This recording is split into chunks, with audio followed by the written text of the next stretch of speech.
Cool. After many weeks now, glad we get to do episode 9 here. No landscaping issues, nothing going on. So, awesome.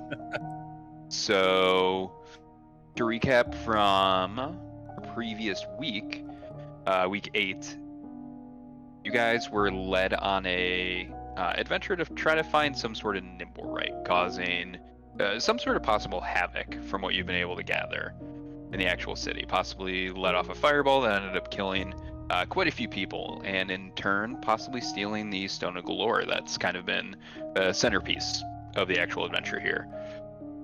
Using the nimble right detector, you guys were able to actually get it, or actually find the possible whereabouts of the nimble right.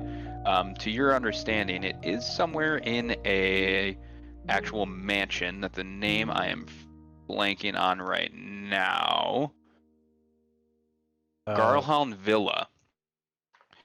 And in the process, you guys were able to actually break into the villa itself, and it seems like there's all sorts of havoc kind of happening. As you go through each of the rooms, you see kind of dead bodies, turned over tables, just a ton of destruction going all about it. The last room that you guys were in, there were a couple of thugs that you dispatched of pretty quickly, and all that you hear still upstairs from the staircase is some sort of commotion. As far as what's going on, you're not 100% sure. Probably have an inclination that some sort of fighting happening upstairs. But past that, you do not know yet who, why, what exactly is going on. Can I quickly get everybody's current health points? Just want to make sure. Apparently at 18 out of 24. That's what I had for you too. Okay. Yeah, I think he's the only one that has taken damage somehow. Everybody else should be at full. Okay. Yep. I got hit somewhere. I don't know. Yeah, I don't remember. Yeah, I'm at full as well. 28 out of 28. I have a little spreadsheet I keep so I know who I need to heal. Right. Cool. Awesome. Yeah, so you guys are downstairs in the bottom part of the villa, what seems like almost like a, I guess a great hall, more or less. Very big area. And now a couple of dead thugs that are in your way, as well as a few other corpses kind of strewn throughout the room. Okay. Did the thugs seem to have any... I may have asked this last time. Did they seem to have any markings or tells of who they might be associated with, from what we can tell? Yeah, so you do see kind of similar markings from what you had seen previous with the Xanathar Guild. You get the impression that possibly they were raiding the villa for some reason. But the two thugs that you had dispatched, they seem to be part of the Xanathar. Outside of that, the rest of the bodies in the room, it's about 8 different ones as well. They all just seem like some sort of guards, not city guards, but of the actual villa itself. Private guards. Yeah.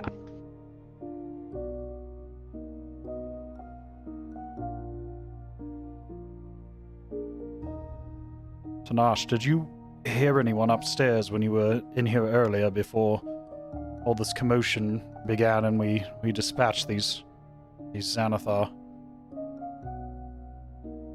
I don't believe I did. I don't know, did I? It's kind of active noise. As everything kind of died down, you still hear some noise upstairs happening. Kind of in like the northwestern corner is a stairwell of some sort. There are a few kind of doors in that room as well, but the commotion, from what you can tell, is actually happening upstairs. Okay.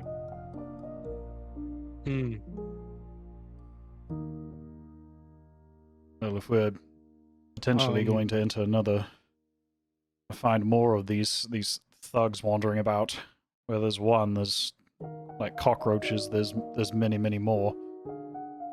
Are there any rooms left that we have to explore in this floor?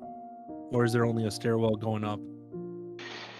So from what you can see, there are 2 doorways that are not open. Well, I'm sorry, a few different doorways. So there are to your immediate left, along kind of the western wall, there would be 2 doors. They are closed. You're not sure where they exactly lead to. And then there are 2 doors, just kind of on the northern side of the room. Just 2 separate ones. One of them does have an little like inlet window on it to where you can see leads to the courtyard. The other one just seems to be 2 heavy oak doors. Not 100% sure where they would lead to though. Okay.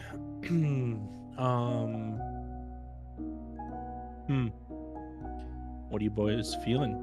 Where should we head? Well, we know there's commotion afoot upstairs, but I would hate to be ambushed from behind as we go up these stairs. Perhaps we should make sure that these doors are either secured or of these areas are vacant before we examine further. Sounds good. Maybe we should hit the door to the left first before we do the 2 that are right next to each other on the north. Someone say door. My man. Man your shield. But perhaps before we kick them in, let's see if they're already open. Yeah, we don't want that mistake again. Oh, it was open. You said these 2 areas to the left are doorways, correct?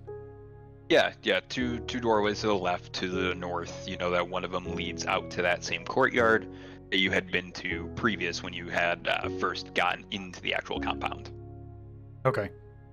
So the one to the top left here, just below the stairs, is the one that doesn't lead to the courtyard, or it does? Correct. Yeah, but no, both of those doors you're not sure exactly where they lead to. Okay. The 2 doors to the north, the one that's just to the right of the stairwell itself, that's the one that doesn't have that inlet window. And then there's the other one to the north that's just a little bit further to the east of that. That's the one that actually leads into the courtyard itself. Gotcha.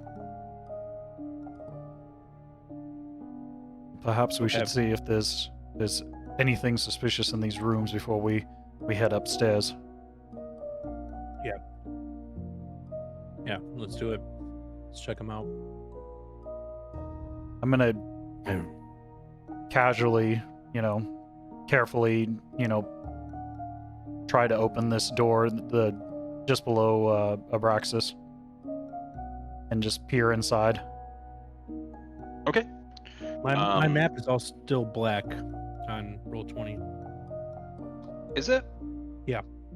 Can you so what we're using of it is all the way like the bottom left quadrant. Oh, your guy's in a really weird spot. Where are you? So what I ended up needing to do was zoom out, and then there's like bars thank you. that you can scroll. Yeah. Same. So Cool. when I did that, I could see it fine. Okay, Thank thank you. you. Yeah. Last time I couldn't see anything, so everything right now is new to me. So I have no. I don't really remember what happened last time all that well, and I couldn't see shit. So this is the first time seeing this map. So. You guys killed a ton of shit and saw a lot of dead bodies. Right. I remember like flying to the second story balcony to see if I could see shit, some stuff like that, but I don't really remember like the layout of this house all that well. But now I can at least see it, so. Cool. Oh, yeah. Awesome. There we go. So if I jiggle this door handle, does it appear to be locked? It does not appear to be locked. As you jiggle it, you do hear some sort of animal inside. You're not 100% sure what it is, but it just seems like a bird of some sort. Oh, a bird. Perhaps we have more of those feral creatures that the Xanathar employ, the ones we found in the warehouse. Yeah, could be. All right. I can always use some stock for frying. We do need to restock on chicken. Metal. Abraxos, if I open the door abruptly, can you be prepared to take down whatever may come flying or screeching out at us? I thought you never asked, Kai. That you're ready. And before I open the door, do I have time to just slip a couple arrows in that bottle of poison that I bought earlier? Or would that take too much time? Yeah, you could go ahead. I completely forgot about that. No, you can dip some of the poison, or dip the arrows into the poison itself if you would like before you enter in. That won't Just take a one. whole lot of time. Well, I'm gonna dip 2 arrows in the poison and just Okay. hold on to it for now. Cool. All right, gentlemen, you ready? I'm ready. And then once everyone's in position, I'm going to abruptly turn the knob and swing the door open and take a step back a little bit so I can get a better view of whatever might come out. Okay. So as the door swings open, you see a ton of different animals, all mounted on the wall. Seems like that this is some sort of trophy room. A lot of different, what looks to be deer, elk, different types of fish kind of mounted on the wall itself. Bearskin rugs kind of thrown throughout as well. And in the middle of the room, you actually see a bird cage and some sort of bird itself that seems to have an actual, like, from what you can tell, a leather hood on it. Seems to be a falcon or a hawk of some sort. Not quite what I was expecting, but it seems the owner of this property is quite the hunter. This is some weird shit. I don't know about this, boys. Although I'm proficient in hunting game as needed, I'm not really a fan of hunting for sport.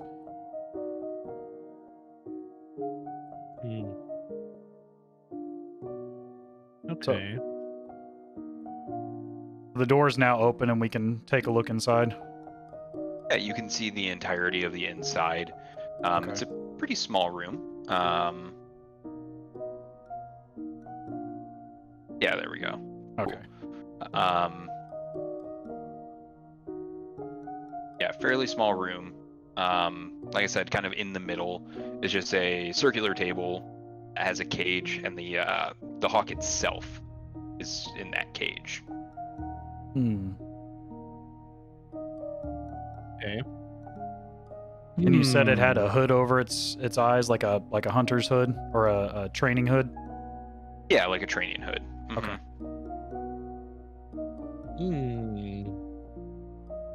Maybe we can get a free pet. Do we even want it? I mean, Having the service of Yeah. a well-trained animal is never a bad thing. That's true. I'm going to approach the cage. Is there any response from the? You said it was a falcon of some sort, or Mhm. a? Okay. Yeah, from what you can tell, it's a falcon. Let's see. As you approach the cage, it actually don't know what noise a hawk makes. It makes the same noise that a falcon would make of some sort, but it kind of lets out quite a loud squawk and flaps kind of violently in the cage.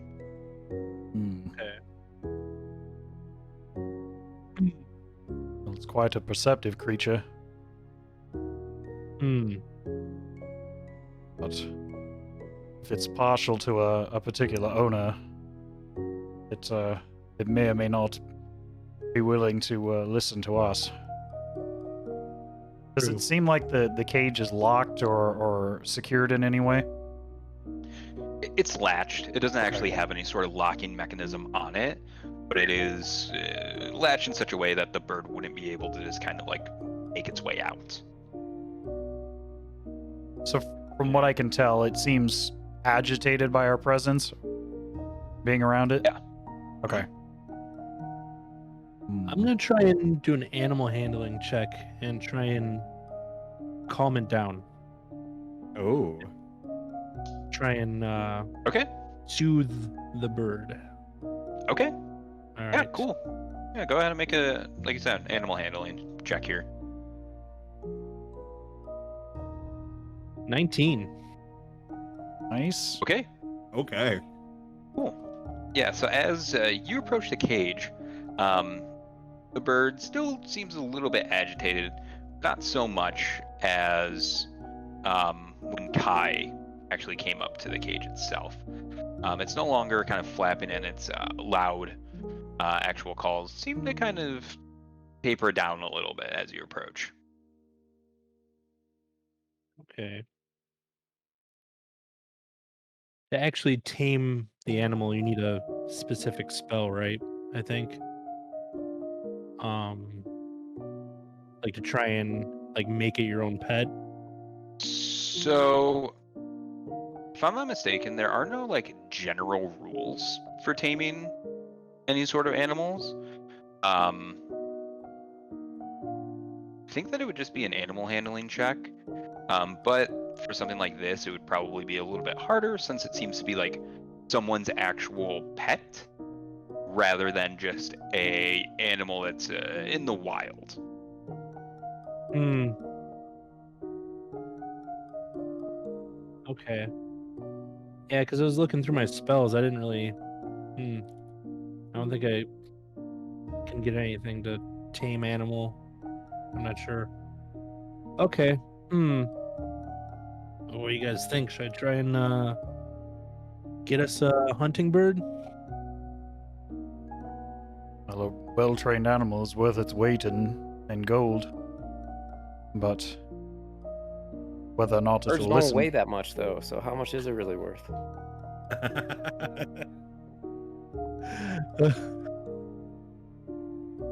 Well, I'll leave it up to you.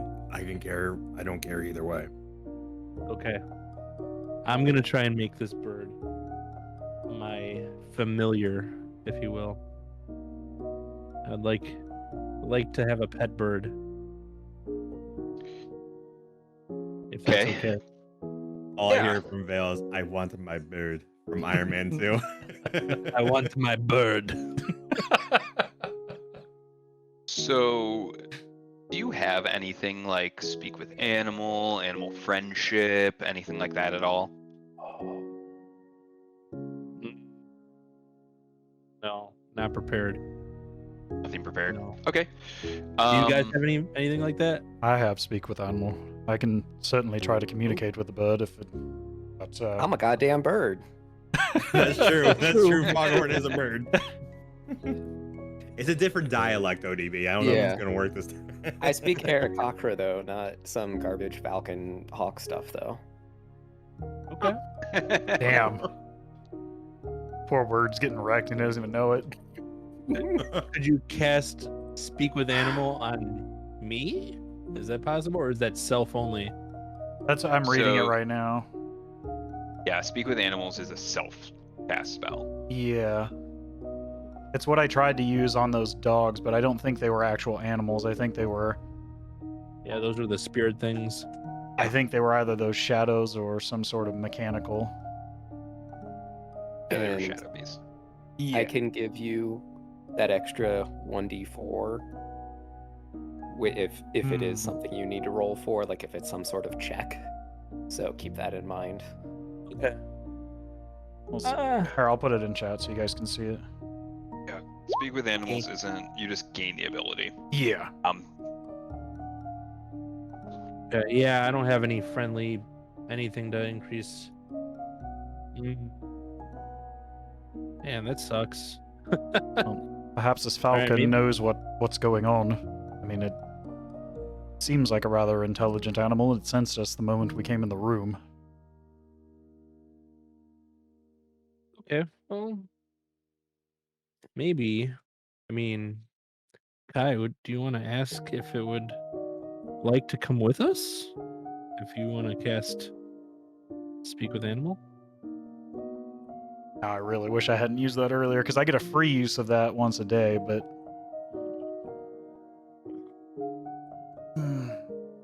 I can certainly try. And I'm going to go ahead and cast Speak with Animals again. So Go ahead. you tried to use it when you guys got into the compound, right?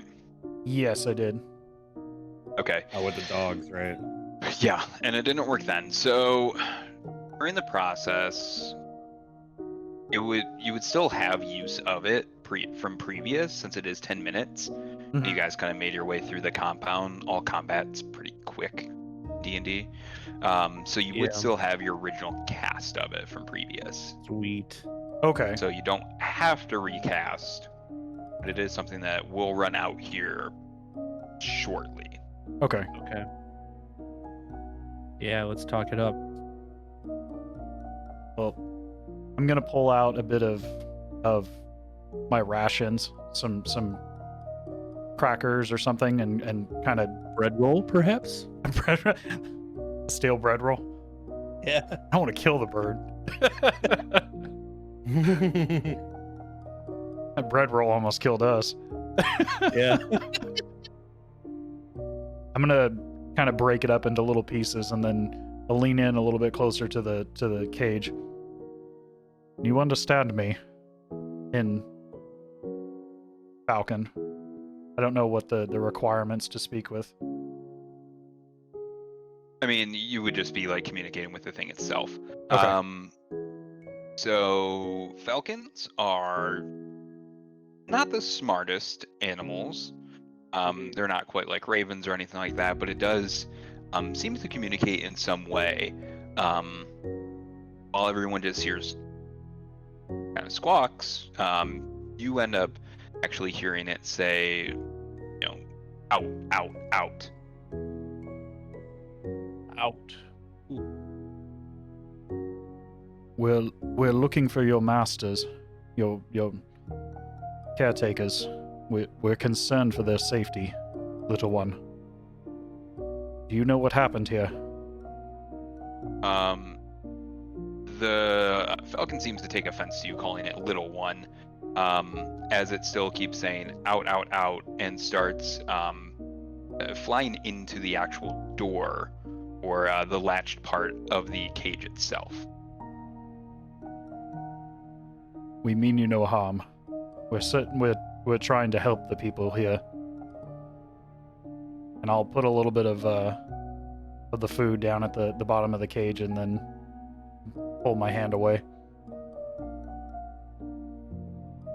Yeah, the bird seems to take no real care of the stale bread, and just continues to squawk the entire time, more and more frantically as all of this is happening, as it continues to now just kind of frantically fly into the actual latch part of the cage.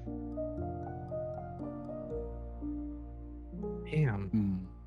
This bird is really jocking on her style right now. I'll reiterate briefly what the bird is saying to everyone. I don't see this falcon being of much use. It doesn't seem to acknowledge us in any way. And it doesn't seem to want to share any information. It just wants us to leave. I'm scared that the longer we stay here, the more noise this creature's going to make. Maybe I we cast should... Divine Smite and threaten myself. No. This is gonna be the bear all over again. Listen here, you fucking bird. Holy smite, that son of a gun. Tenach, unfortunately, I don't think this is going to be your new companion. All right, since this bird wants us out, maybe we should check this door right below us and head down there. It doesn't seem like we're making any leeway with our falcon friend here. No, and we still have whatever's going on upstairs to figure out. Hmm. I was certainly just Okay. concerned that we would be ambushed from behind if we went up without exploring what was down here. Okay. Yeah, I'm gonna head towards this door right below us, and I'm not gonna open it, but maybe try and listen for the other side of that door. See if I can hear any commotion from the bird squawking or anything. Okay. Go ahead and make a perception check. Okay. Oh, I got a fucking natural one. +3. So look on the bright side. I got a 4. At 400% of your original roll. Yeah, so you press your ear against the door and try to listen, and the squawking of the bird might be drowning out anything, but you don't hear anything on the opposite side of the door. Okay. All right. Are there any blankets or coverings in this room? On the table next to it, next to the actual cage itself, is a black, the size of the cage pretty much, just a black covering. Outside of that, there's a lot of like bearskin rugs and things like that on the ground. I'm gonna pick up the covering and drape it over the top of the cage. I believe you need a nice little nap, little one. You may not like the name, but you're being quite noisy. And I'm just gonna casually drape it over the top of the cage. Okay. Again, we're gonna smite your ass. Yeah. Yeah, it seems to drown out the noise a little bit. Everyone can still hear squawking. You can hear the bird actually calling you a bitch on the other side of the, of the cage itself. Ooh. You're about to go in the lake, you little bastard. We're gonna come back for your ass. Be back in Abraxos, about if 10 minutes. This bird doesn't Little shut up, stupid I'm gonna ass. let you do whatever you want with it.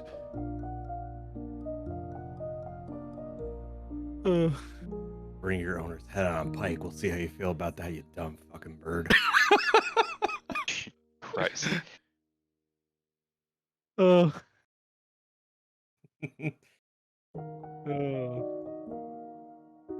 Right. I'm gonna kind of do the same thing, but I'm gonna try to see if is there any light coming through a keyhole or at a crack in the door. Does it look like anything might be moving on the other side of the door, from what I can see? You do see some light coming through the bottom of the door. From that, you can tell that it's just the same hardwood that was in this little study or trophy room area that seems to just continue on into the other room. Past that, you don't seem to get the idea that there's any movement, whether it be shadows or any sort of like noise on the opposite side. If I gently, turn the handle, does it seem to be unlocked as well?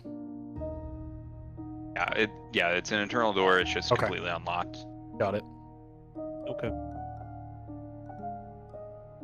I'm gonna carefully crack open the door and just peer inside to make sure there's nothing on the immediate inside of the room. Okay. So as you open up the door, you get the smell of like a sanguine and iron sort of smell coming from the room. It seems to get a bit stronger as you actually open up the door itself.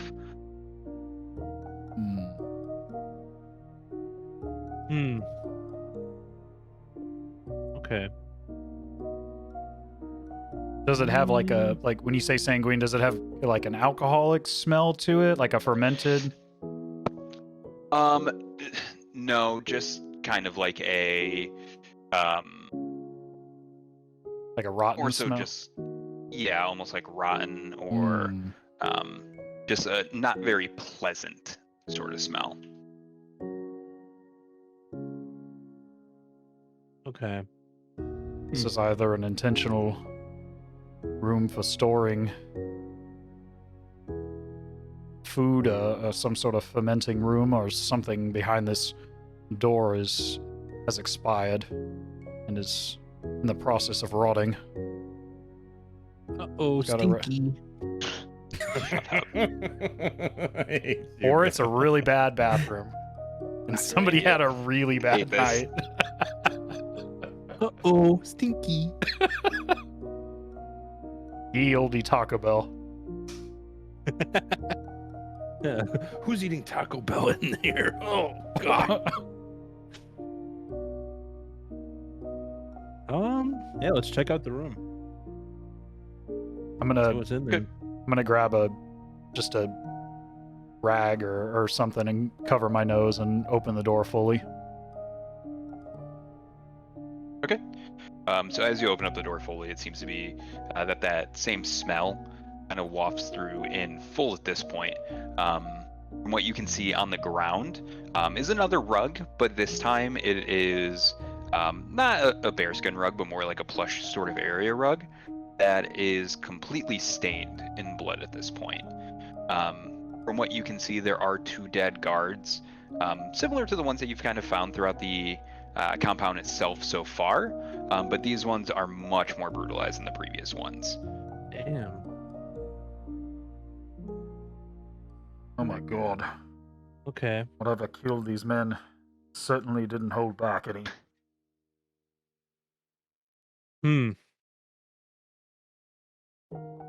That would explain the rotting, pungent smell coming through the door. So these bodies are just tore up, like, just like, does it look like an animal, like, slashed them, or just like sword slashes, or like, weapons? Yeah, weapon slashes. Weapon? From what Okay. you could take from the previous thugs that you had just fought in the kind of Great Hall area, it seems like several of their bones are smashed, kind of their heads almost caved in certain places. Seems like that these things were, or that these guards were in a fight, possibly with the previous thugs. At least it has some sort of, from what you can tell, more blunt force trauma rather than any sort of like cuts or scrapes or anything like that. Okay. Anything else of note in this room besides our boys here? Nah, it's just an icky room. It's just gross. Okay, let's get the hell out of here. Just at a brief glance, can I tell what kind of wounds these men were taken down with? Was it it appeared to be swords, some sort of mace, or Yeah, you just from looking at it and kind of seeing what you had weapons that you had seen from the previous thugs, it seems like very similar, that it was some sort of mace, blunt force trauma to several different parts of its bodies, or to their bodies. Okay. maybe men, Well, but they I'm, fight like getting a little animals. sick to my stomach here, so get on out of this room. You go back through the door. Sorry. No, I was just making a joke. I was saying I'm more annoyed. This is just sloppy. Yeah. Yeah, very poor doings. Yeah, you could go back through the door, go back into the trophy room, or there was that door. When you came into it, seemed like another door that would lead out into the Great Hall as well. Okay. Yeah, we can just whichever. They both lead to the same place, Yep. honestly. So Well, Okay. my worries have been sated. We should find out what's going on upstairs before we waste too much more time. But I don't think we're going to be ambushed from any looming thugs on the ground floor. True. at this point, the commotion upstairs seemed to have died down quite a bit. It doesn't seem like that there's as many screams or kind of stomping of feet from what you could hear kind of ruminating throughout the entirety of the house. Okay. Let's gotten rather quiet. Perhaps we should Take it a little easy going up the stairs, and maybe we can catch him by a little surprise.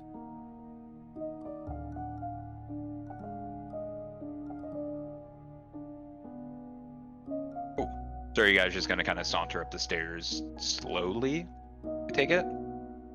Yes. Yeah, I think so. Oh, I'm sauntering, all right. Clunk, clunk, clunk, clunk. 300 pounds of pure armor. Just armor and beef just going up these stairs. I Yeah. hope no one hears me. Slowly going up this creaky stairs.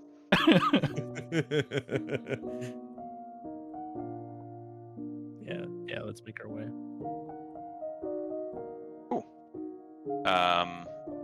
What formation are we in? Just because I have to drag you guys to a different part here. I'll be behind Kai. Or ODB. Okay, all right. I'll be behind yeah, I'll be back here. I'll be behind ODB's dog, apparently. She's taking the lead. Waffles come to help. Screw that bird. I'm the only companion you need.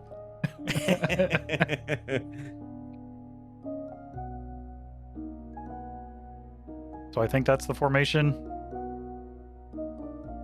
Kind of Okay. in that order. So,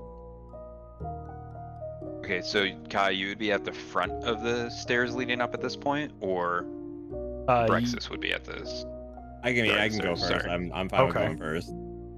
Okay. Cool. So, so as you guys go up the stairs, Oop. sorry, now it's all backwards.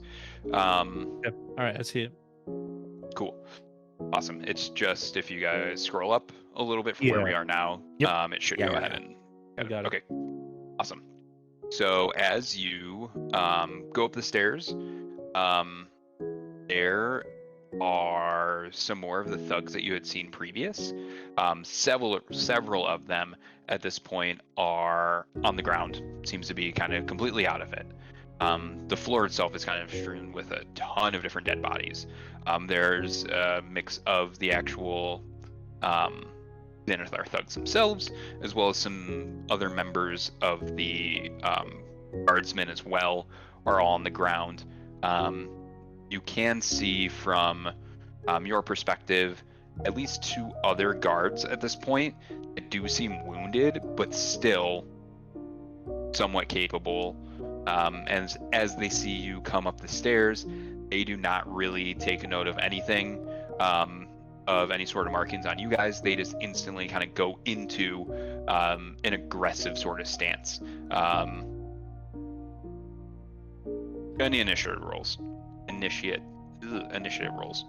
Before we roll initiative, can I make an attempt to try to persuade them that we're not here to we're not part of this Negative. Okay. You can during the battle, but not right now. Gotcha. Negative, Ghost Rider. I was about to say that. Roll I them tried. dice. I tried. Youth at the Ray. Ooh, got that 21, baby. 7. Damn. 10. Jesus Christ. 21. Big old 21. Nice. Nice. So, Tenach.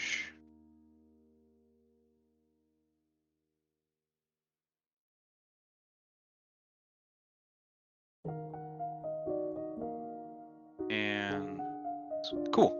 So, Tenach, you would be up first here. You turn the corner, and there are 3 guards that, again, they do not care who you are. They are standing there, longsword and shield drawn. There's the battle music. Waiting for that. All right. Hell yeah. Are they like right next to each other? In front Yeah, of us? they're pretty much Okay, in I a see line, 'em. almost as if it was some sort of like phalanx sort of formation. You do see that there is a door cracked behind them. It seems like that whatever they were doing, they were just trying to make sure that no one actually got past the door. Okay. I'll move to this little corner right here because I can get a clean shot at them.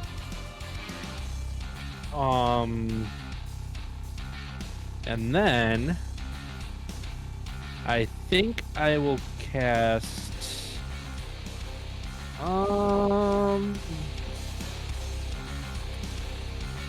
a second level ice knife at the middle one. Middle one. Okay. They all seem to be pretty equally hurt from what you can tell based on your perception. So, yeah, if you want to go ahead and kill that one, or try to hit that one, you definitely can. Actually, I'll do a first level ice knife. Yeah, I'll do a first level. First level iron knife. Okay. Go ahead and make an attack roll here. Okay. I think it would be a spell attack for your move, but 14. 14. Not Let me bad. check here. Okay, so as you go ahead, conjure up this this shard and shoot it through your body as if it's some sort of weird Hadouken sort of thing. It seems like that the guard in some sort of fatigue actually kind of slumps over as it goes to take kind of a widened stance, and it goes directly over it and actually into the doorway itself. And you lose complete sight of it. But it seems like your attack missed. Damn. All right. Well, it's gonna wherever it lands, it's gonna explode.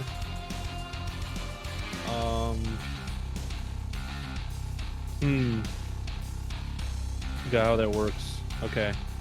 Think if anyone hits from behind it, it needs to make a dexterity saving throw, if I'm not mistaken, for Ice Knife. Target and each creature within 5 feet of it must succeed on dexterity saving throw or take 2d6. Yep. Ooh. Okay. Cool. We can. There's a lot of feedback. Stopper on the music. Oh, is Everyone there? else can hear Okay. that. Yeah, it's starting to get staticky. Sorry, Okay. like I'm talking to Stopper in his chat trying to get it, mitigate it. I can just kill it for now. If it's gonna be a problem. Or just turn it down, whichever one doesn't Okay. really matter either way there. So cool. Yeah. We can continue here. Okay. Did you want to So still I have guess some it's hit or movement? miss on the target. Then the target and each creature within 5 feet of it. So if it missed the target, then it would still, I guess it would explode right there if it missed. Yeah, so it did go through the doorway. Okay. The door is slightly cracked. I think that your character can kind of see through it right now, leading into the other room. But you do still kind of hear the explosion itself go off. Okay. All right. Did it? Do I got to roll 2d6? Let's just go ahead and roll the 2d6 now. Yeah, we can do that. Okay.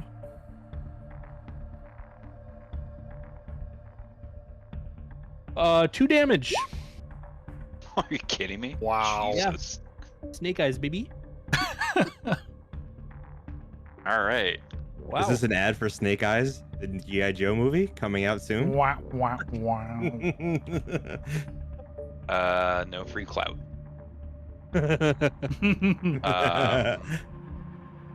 Cool. Anything else that you want to do here, Tenach? Yeah. Can I move back around this corner? Yeah, Like, absolutely. Yeah, I'm gonna move back right here, right back on the stairs. Okay. And I am done. Cool. That would mean Kai, you are up. Okay. I'm gonna use my Dread Ambusher. Let's see.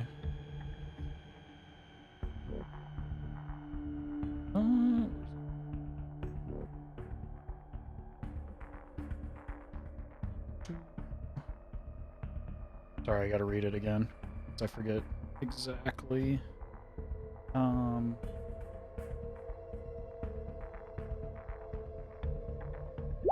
There we go. Initial rules which lasts until the end of the turn. If you take the attack action on that turn, you can make one additional weapon attack. Okay, got it. Cool. So I'm gonna take my first shot Ooh, with the that sounds real longbow. I'm gonna step forward so I can see the closest guy to us on the top of the room there. Against the wall. Okay. Yeah, against the wall. I'm gonna take a shot at it. And are you using your a poison dip bolt? I'm not sure if Not yet. you. Okay. Not yet. I'm gonna hold on Okay, to just a those. regular one. Yeah, just Gotcha. regular. I'm Okay, gonna take cool. one shot on him. Great. Yeah, go ahead and make a attack roll. It's 11 on the die plus 7, so 18 to hit. Yeah, 18 hits.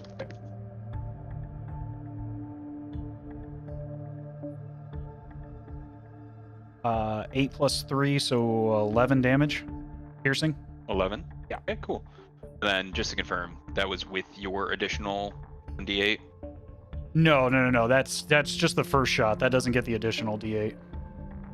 Oh, you just make an additional attack roll. You make an additional attack roll, and on the second Got one, it. if that one hits, you do an additional D8 of top of that. Okay. Ooh. Gotcha. Cool. Yeah, so you can make another roll here. Okay. So the guy I just shot, he's still up and standing. Yeah, he's not looking great. Okay. Yeah, I'm gonna just take another shot on him. Okay. Nat 20. Nice. Nice. Okay. Yeah, go ahead, do big boy damage here. So that's 2d8. So it's double the dice roll plus your bonus damage, correct? Yep. Okay.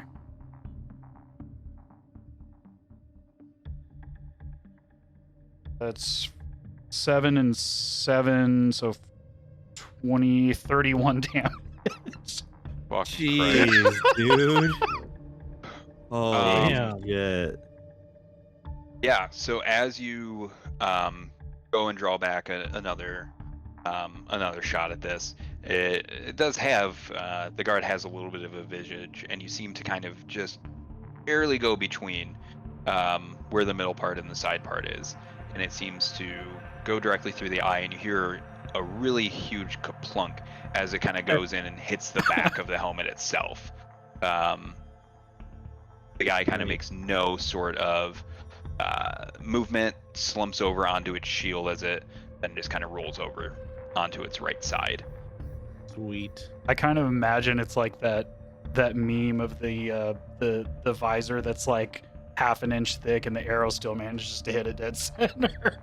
Yep. Yeah, it was a very Robin Hood Men in Tights-esque shot that you did here. And then I'm going to step back because they're probably going to be pissed. And I'm going to step back into this corner and end it there.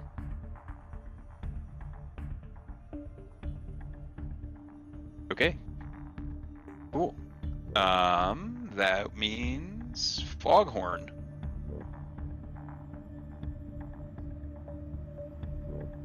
I will cast. Find the right one. I had it. No.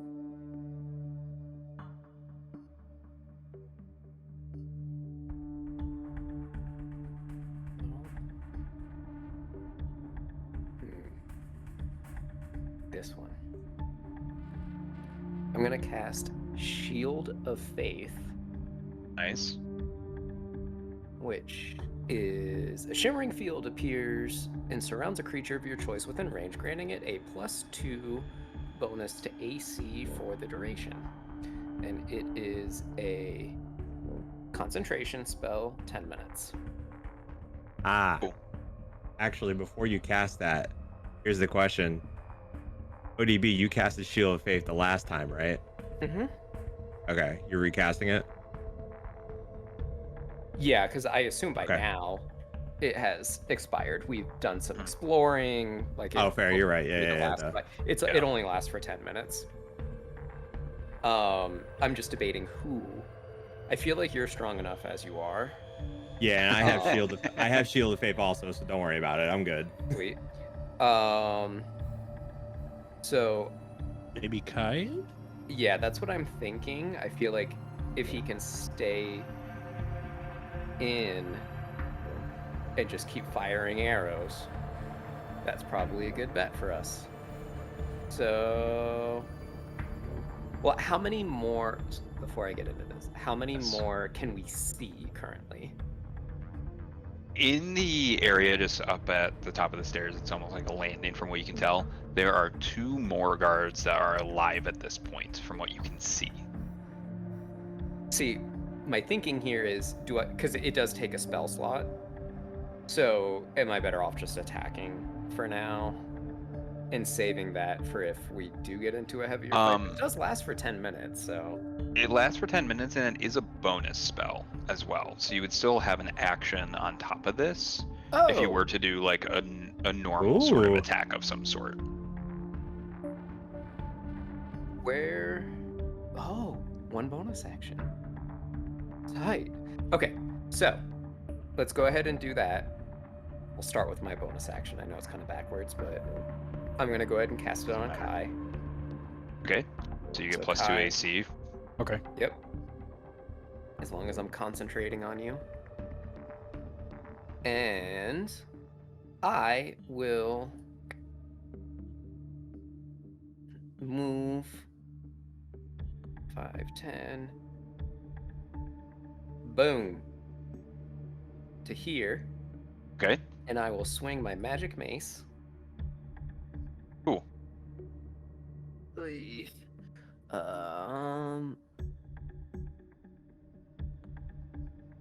10 plus.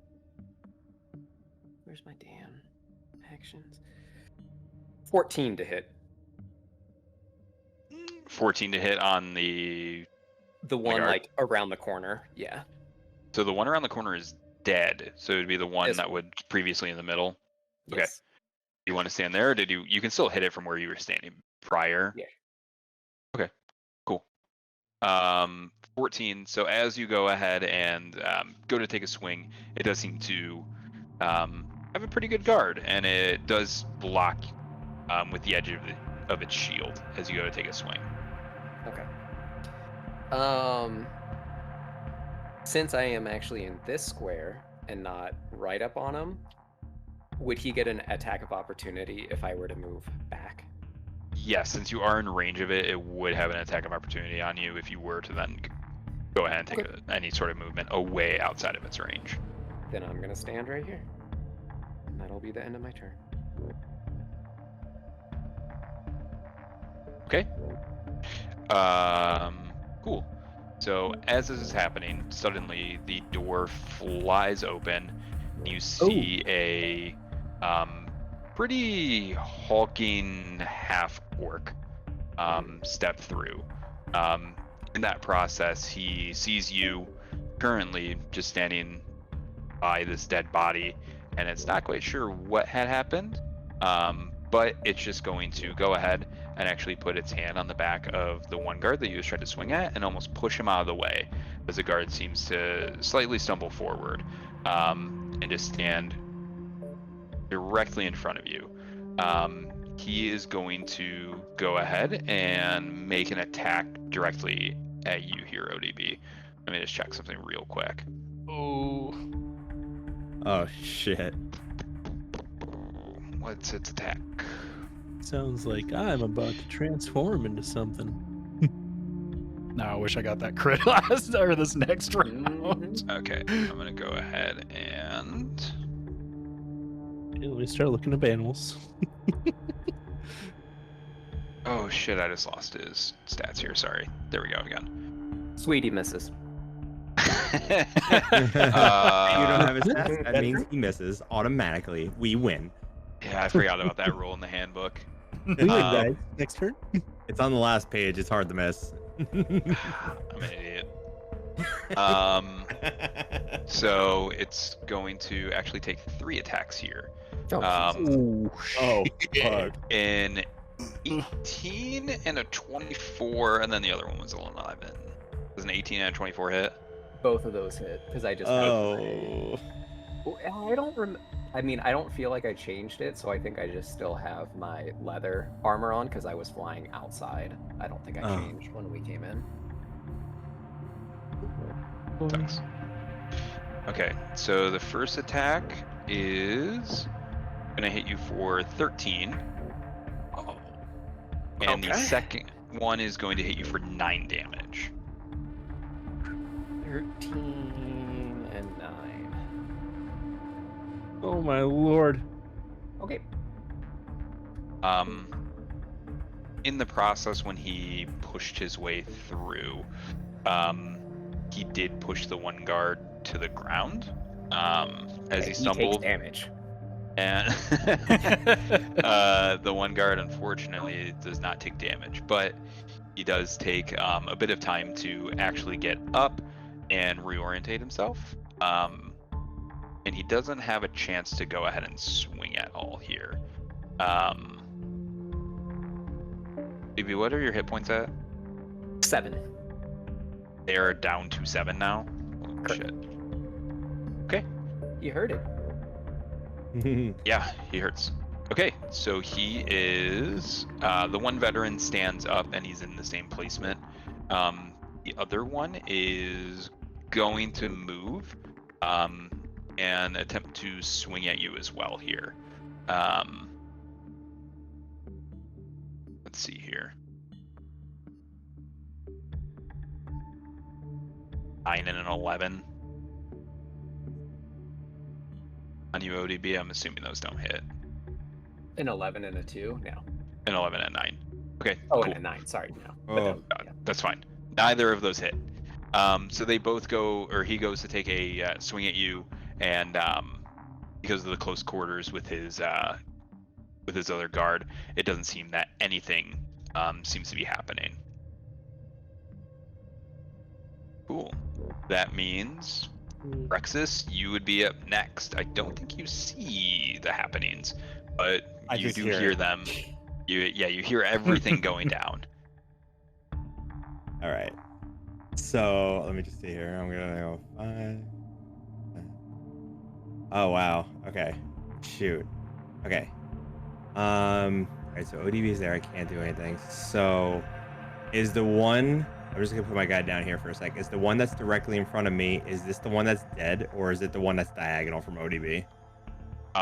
So it's actually the one you can't see him. He's Oh, can't see him. Okay. There. Okay. Gotcha. But Okay. yeah, no, his And- token was over. You see a dead body slumped on the ground, just kind of with where this hulking orc is, or half orc rather. All right. So then I'm gonna go 5, 10, 15, 20. I'm gonna go move 20, and then I'm just gonna be like, what the f is going on in here? And then I'm gonna cast Divine Smite, and I'm gonna go for a hit on the guy that's diagonally in front of me. Okay. Yeah, go ahead and make an attack roll here. An attack roll. Yes, Attack I roll. will make sure. Yes. Here we go. 14. Oh.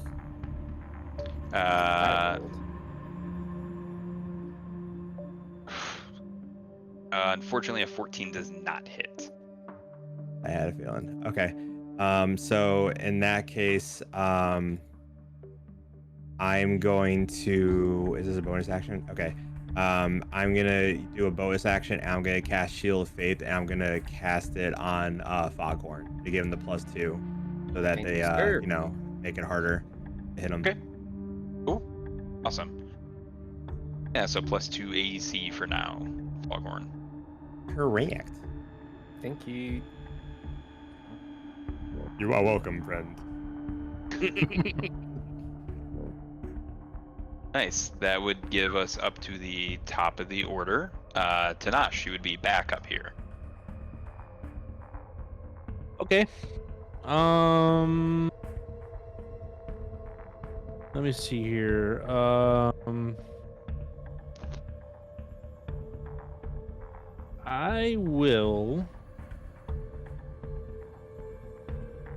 think we gotta do a little emergency healing here.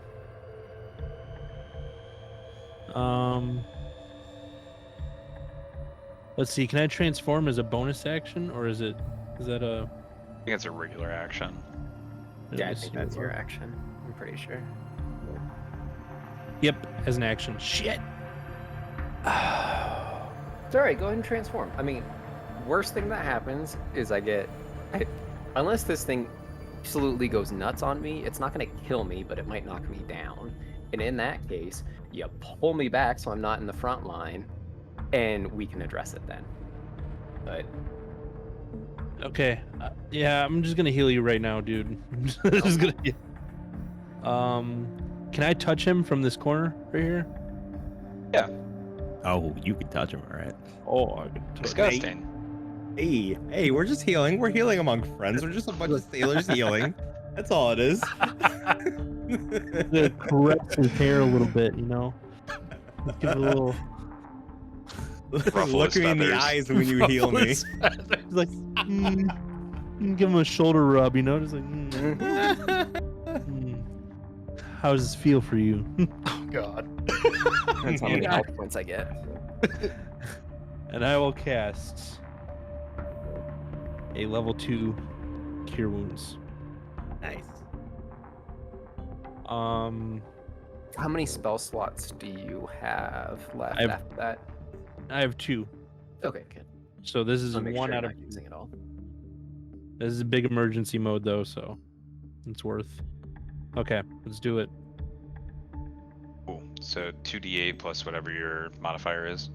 I heal you for 12 damage, good sir. Nice. Nice. Good So healing. plus 12. Yeah, good so you should heals. be at 19. Yes, sir. And then I will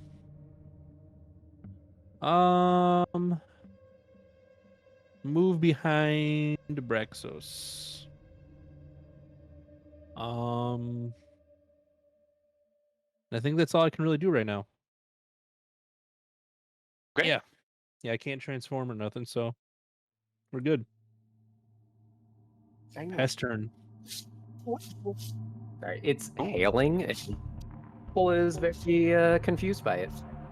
Oh, damn. Aw, pup. Poor Popo.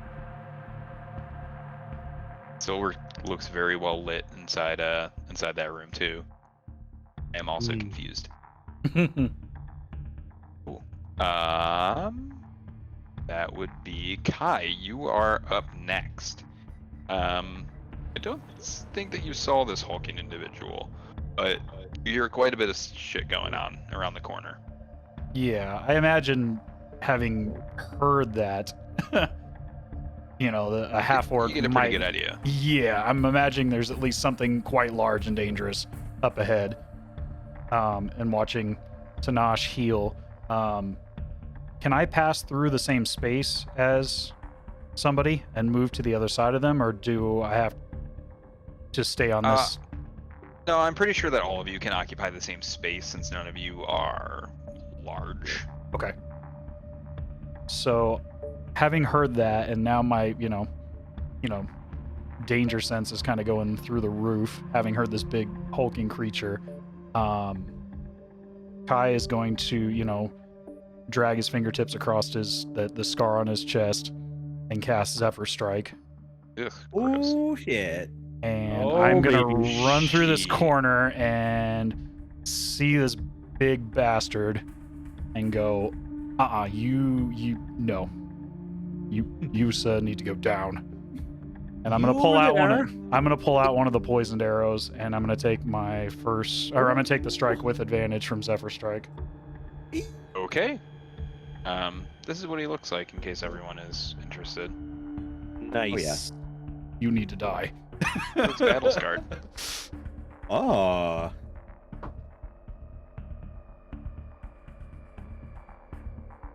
Nice. 22 to hit. Yeah, that hits. Go ahead and roll damage on Hell that. yeah. Okay. Let's go, baby. That was with your advantage, right? Yes, yeah, it was 9 on cool. one dice and 15 on the other, plus 7. Cool. Awesome. And then I'm shooting one of the poison-tipped arrows. Okay. That's 1d6 extra? 1d6 extra. I think so. I can put the deal from my inventory. It says it's a drinkable potion. But- That's fine. You can dip it in there. Okay. I don't know what I told you. I think I would have said 1d6 or 1d8. Sorry. I think that's what, yeah, we talked about. Okay. You can do 1d6 on it. Okay. That's what the item pulls up. You drink it to... Yeah, no, you can do 1d6 on that. Additional damage. Got it. Plus, it's got the Zephyr Strike, which does...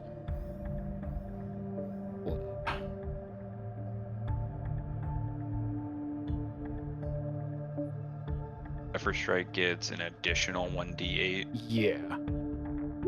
Cool. So 1d6 and 2d8. Awesome. Big damage.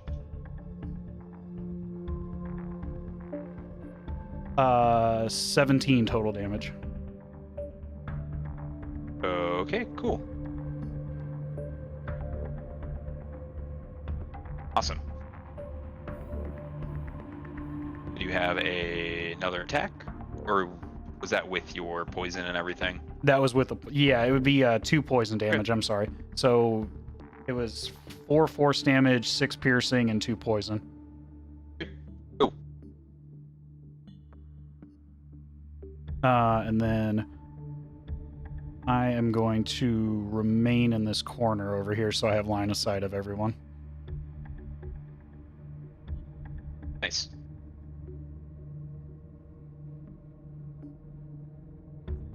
Cool. Anything else, or you're... No, I'm going to end it there now that I... Does he have to make... does he get poisoned by the attack, or he just takes the additional poison damage? He takes the additional poison damage at this Got it. point. Okay. Yeah, I'm just going to end it there. Okay. Cool. ODB, you would be up next here. All right.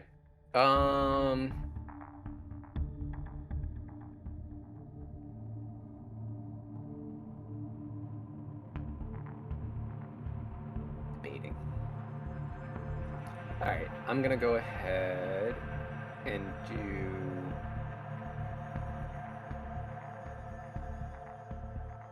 I'm gonna do a mace again against Big Boy. Okay. Oh, nope. It's less than a 14, so I guess. What'd you roll?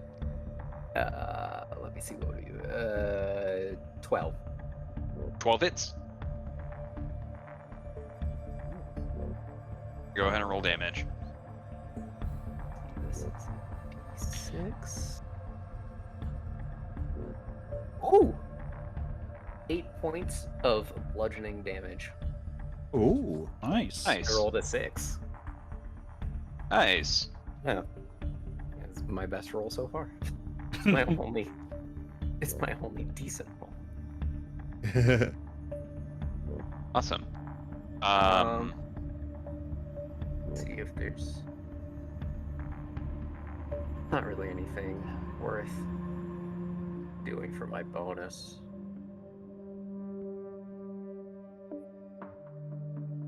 Yeah, that's it. I don't want to. I only have 1 spell slot left, so that is it. Okay. Cool. I'm assuming you don't want to move. No, I'll just chill. All right. That means that we are back at the half orc here. He's gonna again take 3 attacks at you. Holy shit! None of them hit. Your AC is a 17 is it a now. 17 now? Okay, yeah. Yeah, none of them hits. It seems like that in a fit of rage here at this point, as he just seems to be swinging wildly at you as it's getting hit from all sorts of directions. It doesn't seem to make any sort of actual purchase against you, and yeah, it just seems to be kind of wild at this point. Still just gonna stand strong directly in front of you though. Stick my that tongue w- out at him as he misses 3 times. Unnecessarily rude. Yes. That is Foghorn. Cool. All right, so it's going to be the 2 guards. One of them is.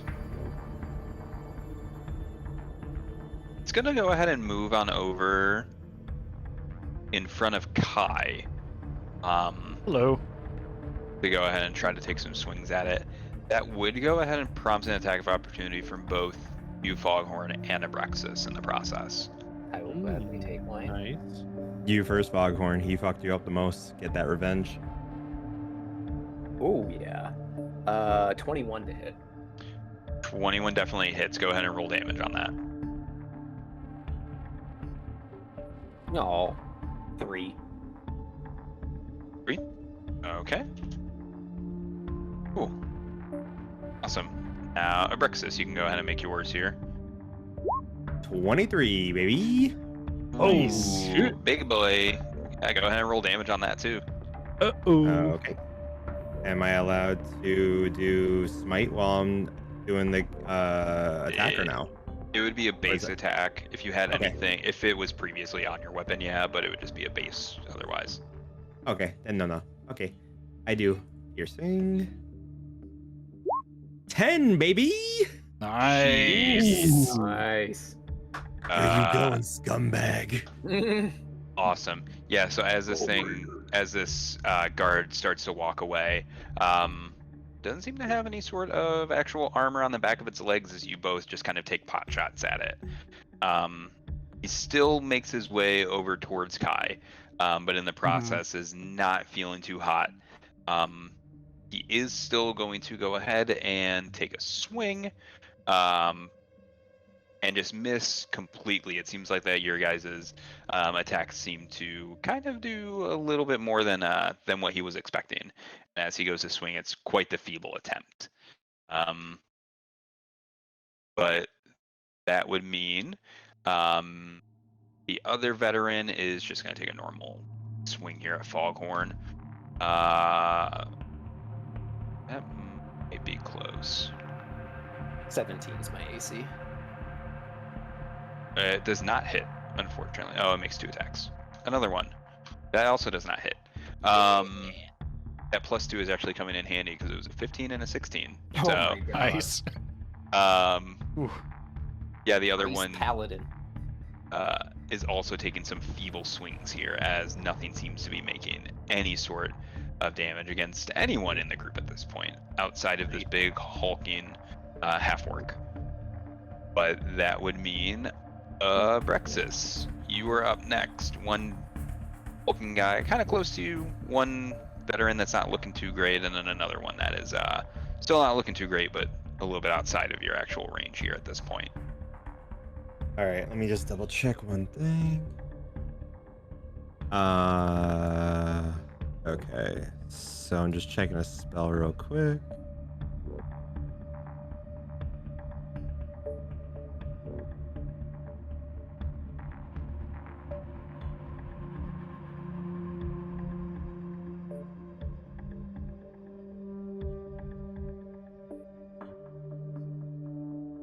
Okay.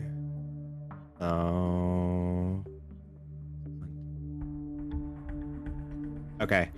So what I'm gonna do is I'm going to move here next to Foghorn as my first.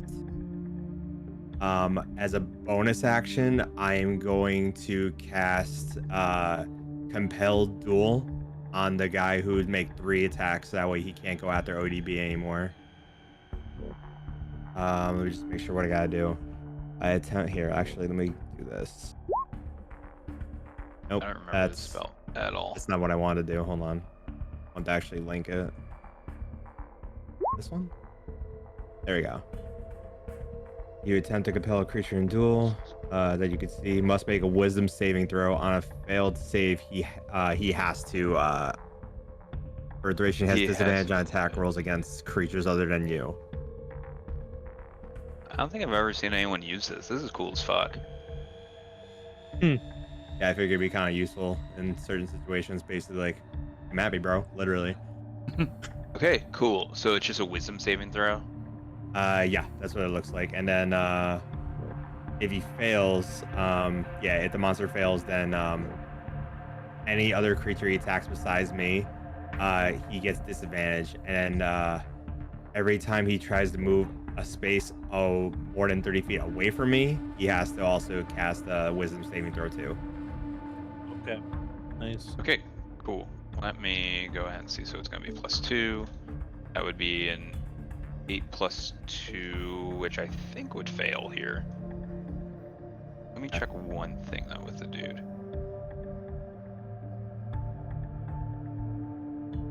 So he does get to re-roll 1 per day on saving throws. So he's going to re-roll. That's even worse. Never mind. Yeah, so while he seemed fixated completely on this gigantic bird that was before it, it is now going to go ahead and turn to you, as it now just feels inclined to go after the biggest and most heavily armored person in the party. And he is fully fixated on you at this point. Fantastic, big boy. And that is a... Okay, so quick thing that I didn't read before. This is a concentration spell. You can't have 2 concentration spells going at the same time. So you can't have this going or drop the AC from ODB. Completely up to you. I'm gonna drop the AC because I feel like ODB is in a spot where since now that should be fine. Because if I'm gonna drop AC, he's gonna get disadvantage if he tries to go after ODB anyway, so it should still be fine. So yeah, I'm okay with that. Cool. Awesome. ODB, you don't have your +2 anymore, by the way. Thank you. Sorry, I forgot that my bathroom window was open and there was a little water coming in. Oh yeah, no, that's important. Glad you caught that. There's rain and hail beating down on it, so Oh. fun times. Okay. All right. One more so +2, then, thank you. Yeah, because I casted Compelled what's it duel, called? I heard that. Yep. Yes. So now he pretty much has to attack me, otherwise he's gonna probably bomb his rolls. But we'll see what happens. I've only ever seen that spell used once, and it's fucking badass. Yeah. Yeah, it's real cool. And then let me just see here. Where's my attacks? Hold on. Where the heck is it? Just lost my friggin' my mace thing. Why is it not here? If you do need it, it's a +4 to whatever your roll is, just in case you can't find it again. Oh nope, I'm on the wrong thing. That's why I was on the wrong character. I wasn't paying attention. All right, Cool. so then now I'm gonna actually make my final action, which I'm gonna attempt to attack the half orc. See what happens. 21. 21 hits. Go ahead and roll Nice. damage. Alrighty, so then since I hit, I will also do Divine Smite with it. So first one, so 6 to hit there, and then 2d8. Damn.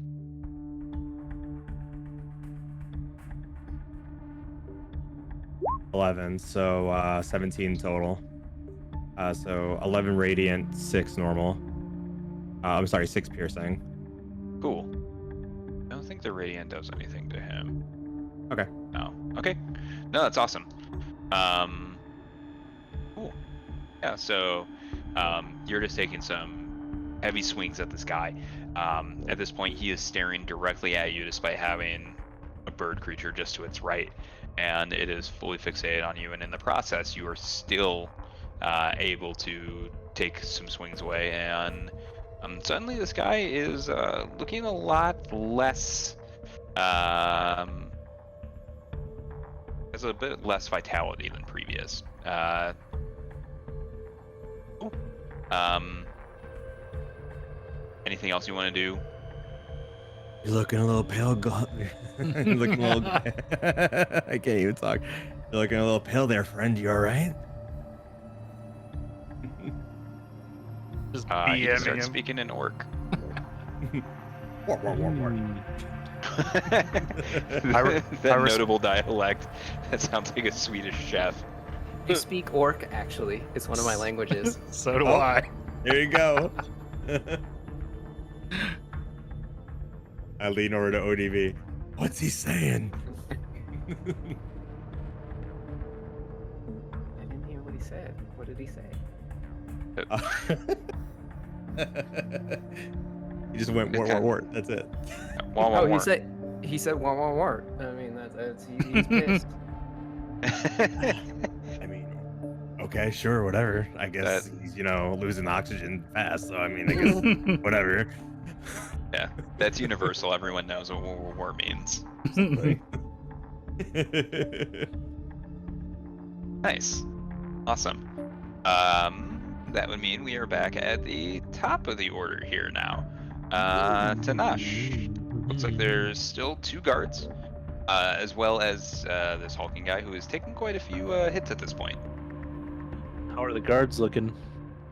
One guard looks to not be doing too hot. The other one looks about the same as when you came up the stairs. Battle worn, but not necessarily out. Okay. Which one is looking a little rough? The one in front of Kai or the one in front of Yeah, Abraxos? the one directly in front of Kai is looking very, very bad. Okay. I am going to move 1 step forward, and then I am going to attempt to cast poison spray on the guard. The one in front of Kai or the Kai, one in yep. front of Abraxos? Okay. The rough one. Con Okay, cool. save of 13. Awesome. Let's see. So +2 on that. It does end up making that save. Does it take half, or it's just all or nothing on that? All or nothing. Bummer. Pass turn. Damn. Did you want to move back at all? You would still have some movement, or just kind of stay put. I'm good. Kai, you have 1 dude directly in front of you, and then Okay. the same as the previous ones are still in their respective spots. So having seen him, the acid come sailing into this guy's face, I, just kind of instinctively lean back a little bit, and still with Zephyr Strike enabled, I don't take opportunity attacks. So I imagine Kai would just, use the bow to kind of move around, kind of, shuffle step around this guy.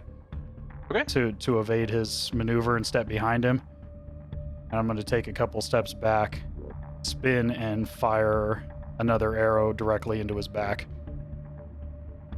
Sick. Awesome. Go ahead and make an attack roll here. 10. 10 does not hit.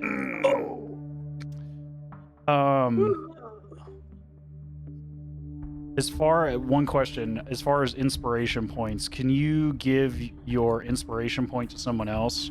Is that an action or a bonus action? Or is it just a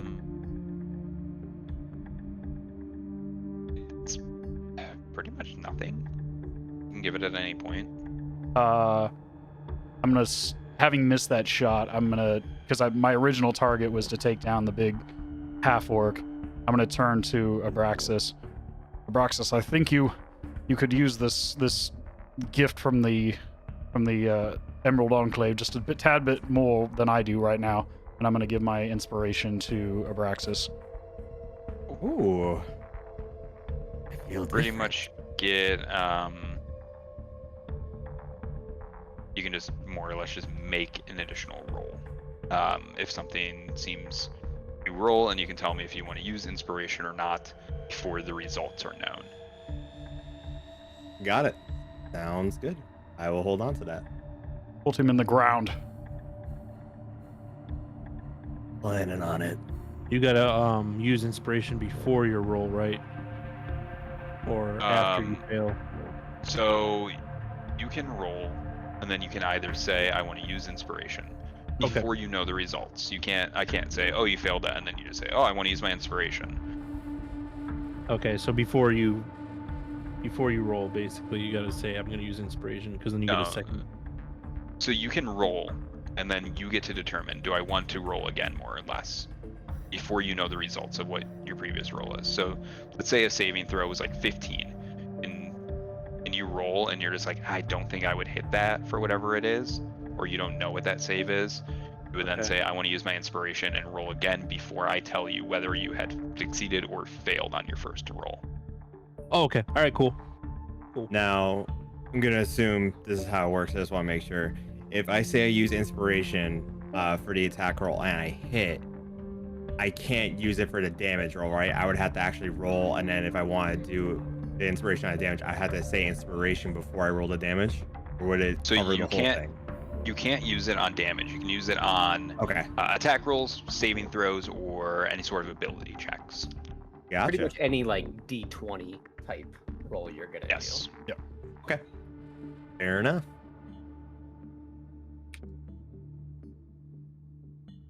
Cool. Stopper, you gave your inspiration. Yep. Cool. That would mean ODB. You are up. Previously, the hulking guy is no longer looking at you, and is now looking at your pail just to the side of you. Would I be able to move, or would he still get an attack of opportunity since I'm like within his range? How does that work? He would still get an attack of opportunity. It would be at disadvantage, though. Yeah. Okay. I mean, he has to fight him, or he gets disadvantage anyway. So I'm just gonna keep smacking him with my mace. Okay.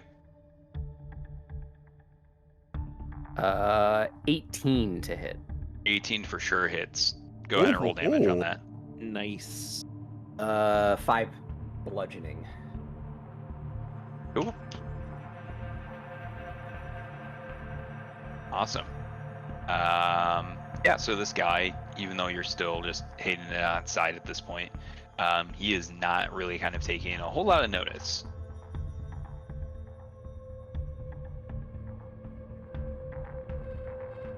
Okay.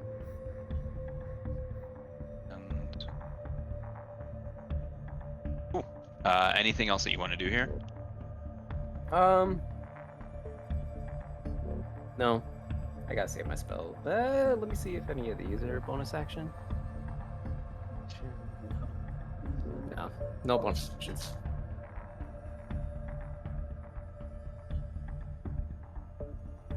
Ooh. That means that it would now be this dude's turn.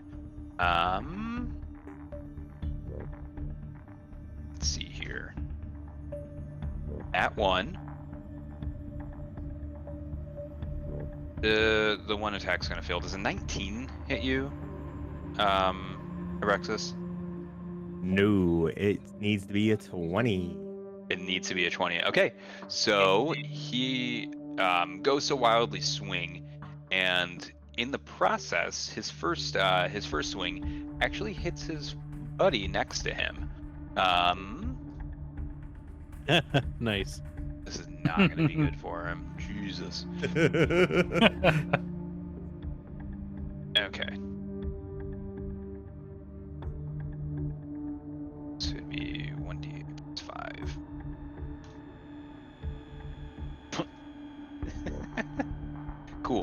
So, in that process, as he goes to take a swing, he just seems to hit the back of the head of the person that's next to him, almost kind of at the base of his helmet.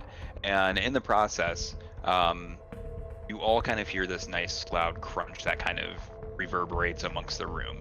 And he just immediately drops forward, almost kind of slumps into your shield, Abraxos, as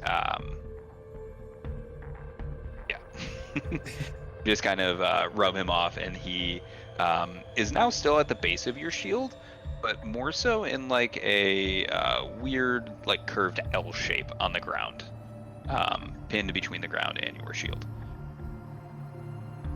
I think he's dead, guys. I wipe some brain off the side of my cheek.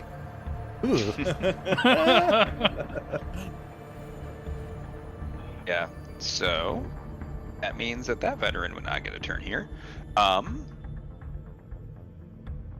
But the other one, who is quite hurt, seems to be bewildered as the person that was previously in front of him somehow got around him in quite the maneuver.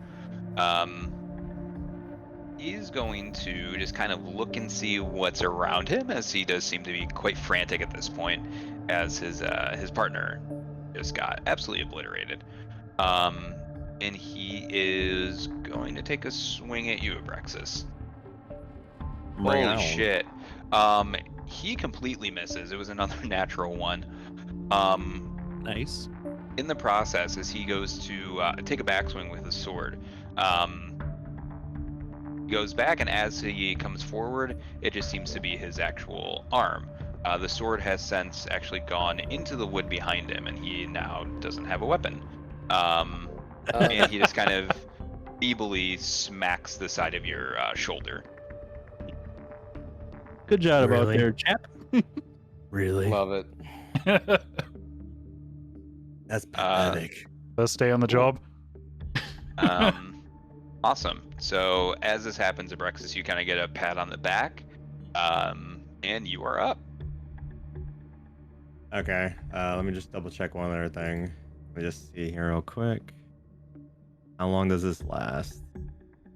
Nah, I'm gonna save that. I'm gonna save that for another room, just in case.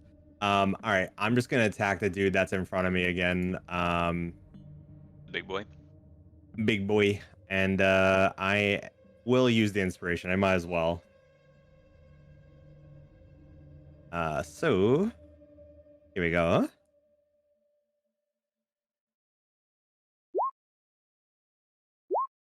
Oh my god, yikes.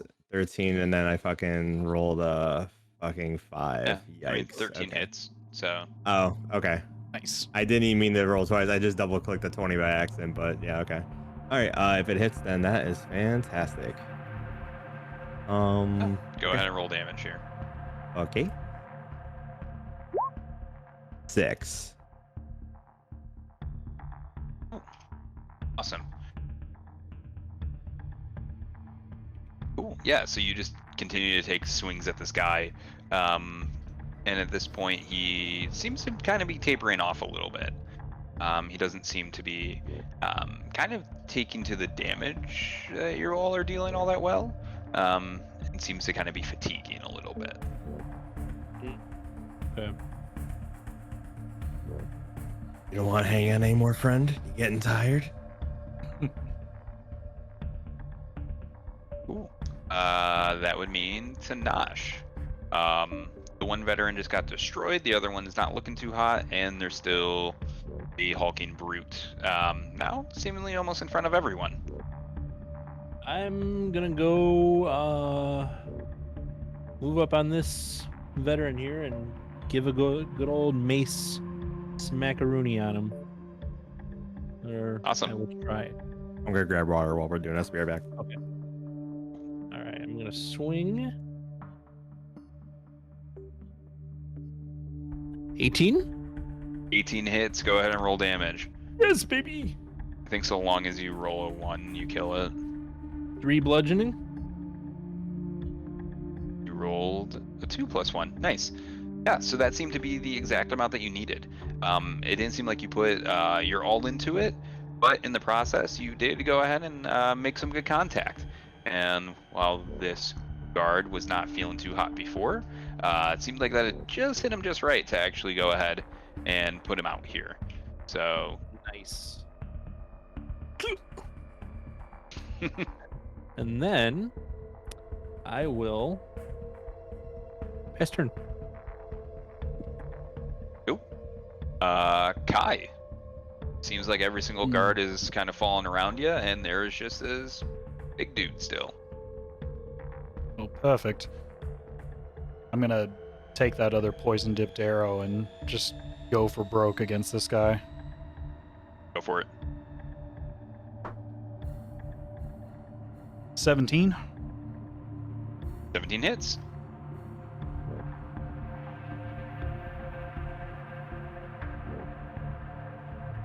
That was sad. 1 poison damage and 5 piercing. Awesome. Nice. Yeah, this guy just seems to kind of be getting hit from all sides now at this point. As an arrow seems to just kind of catch it in its shoulder a little bit. As it kind of seems to bubble up a little bit as well as it kind of passes through. Cool. Foghorn. More mace time.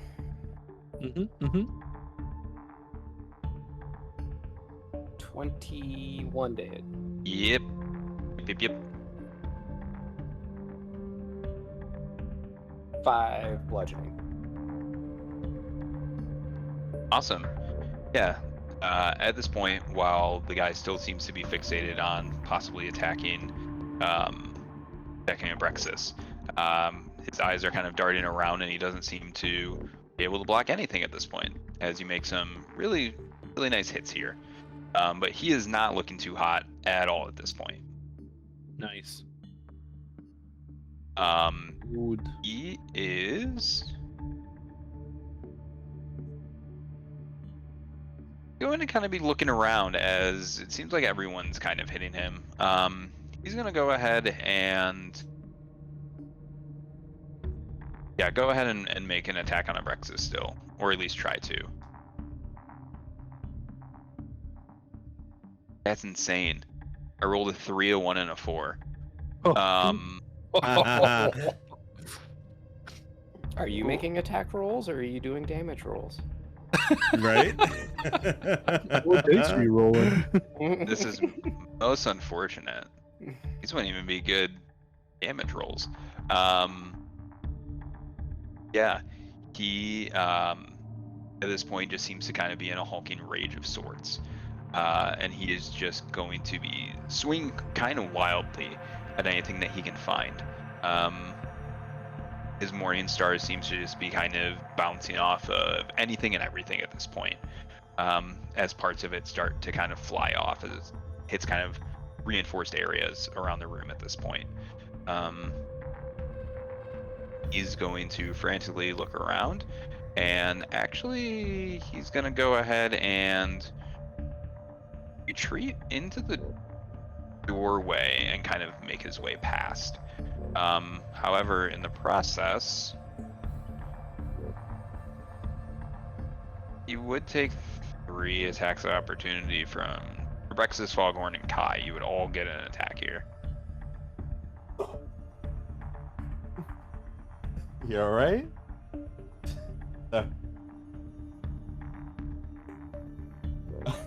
Sorry, a car just drove by and my dog's like lying down. She just barked. I'm like, you didn't even bother trying to get up. She just is like this. She's like, whoa. Most lazy guard. Like a bum. No, don't. Please don't. Oh no. Stop. Alright, I'll roll. Let's see. Here we go. 20. Damn. Yep. 5. Cool. Awesome. Foghorn, Kai, you both get a chance here. Foghorn, I'm gonna assume you're closer to him, so I'll let you take the first shot at this guy, and then I'm going to assume as he's running away, and as he gets far enough away, I'll take a shot with the bow. 22. Sure. 22 hits. Some damn good rolls. 8 bludgeoning. Holy shit. Okay. All right, Kai. All right, is he right in front of me, or can I wait as he's far enough away so I don't have to shoot with disadvantage? So it would be as he's kind of coming outside of your range. So. Or I can just take a shot with the short sword. Yeah. Okay. That would probably be wiser, especially since he's kind of stepping through a doorway. I'm not sure if you have line of sight after that. Okay. 18 to hit? Yeah. Yeah, 18 hits. Your guys' rolls are nuts.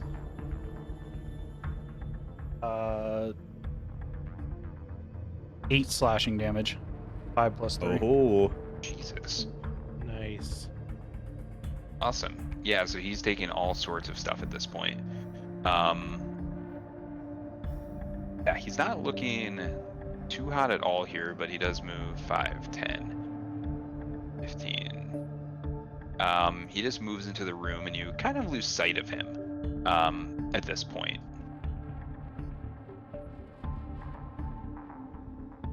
Okay. But As he was running past, did he have any markings of Xanathar, or was he associated with the guards, from what we could tell? he didn't have any sort of markings from what you could tell. It would have been like directly kind of on his face. Okay. So you would have been like kind of standing, and you all would have seen it. It just seems to be some sort of, especially since he was fighting with them, some sort of guardsman as well. Gotcha. Okay.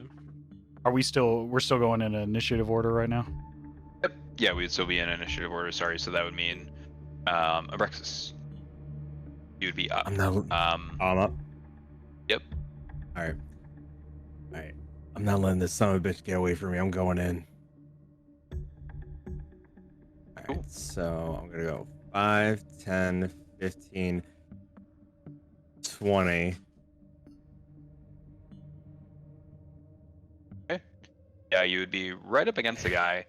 As you kind of come in, you see that it's just kind of a pretty big master bedroom sort of thing. There's all sorts of different trunks, different writing desks, nice little fireplace, as well as just kind of a large bed. As well as you kind of come in, you do see at this point the half-orc is now kind of moved its way back.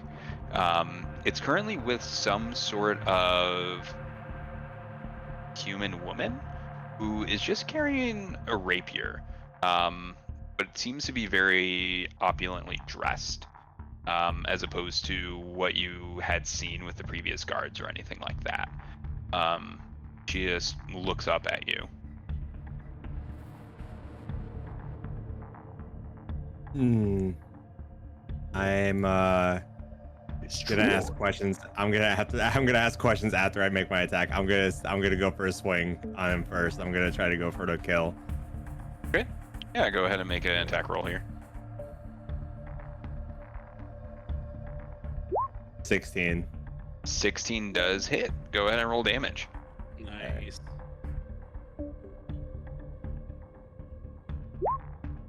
Eight.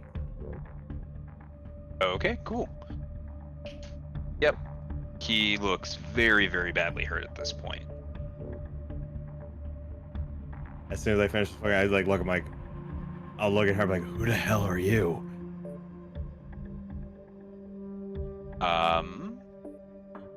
She just doesn't really kind of take any sort of note to this, as she just kind of starts to back away a little bit, holding the rapier kind of at some sort of attack position at this point. All right. The door behind me is open, right? Yep. All right. So I'll just shout back that there's someone else here in the room with the half-orc guy, but she's not talking.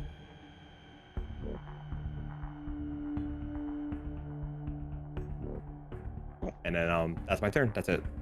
Awesome. Tenach, you just hear some sort of screaming coming in from the other room of another individual that's in there at this point.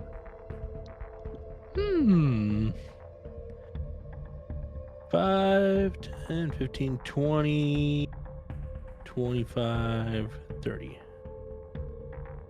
Okay, I'm gonna rush in there and... Who the hell are you, lady? There it is. There it is. And either I could entangle her, we could cast a spell and trap her, or I go for the kill. I'm gonna go for the kill. Let's go for the kill. You're gonna go for the kill on the guy. Yes. No. Okay. Yep. While you do that, also make an intimidation check if you wouldn't mind as well. Intimidation. Yes.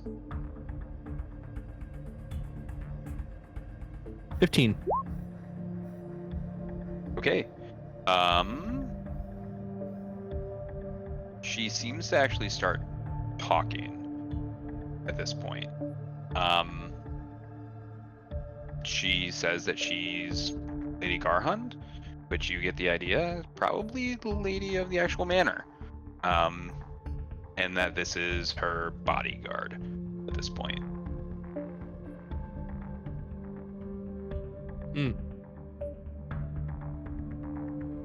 Well, your bodyguard is about to go down. And I am going to cast... I'll try and hit it with a poison spray. Screw it. Okay. That is a Constitution saving throw, Yep. correct? Yep. Okay. And what is the save on that? Sorry. 13? Save of 13. Mhm. Another nat 1. Cool. It does not save it at this point. Let's go. Let's go, baby. Awesome. So Say it's goodbye to taking- your bodyguard. I don't think you can kill it, but you can really, really hurt it here. So go ahead and make your damage roll here. Certainly gonna try. 7. Okay. Yeah, he is not looking too hot at all at this point. As it skin starts to kind of bubble up and blister, kind of all throughout as this is happening.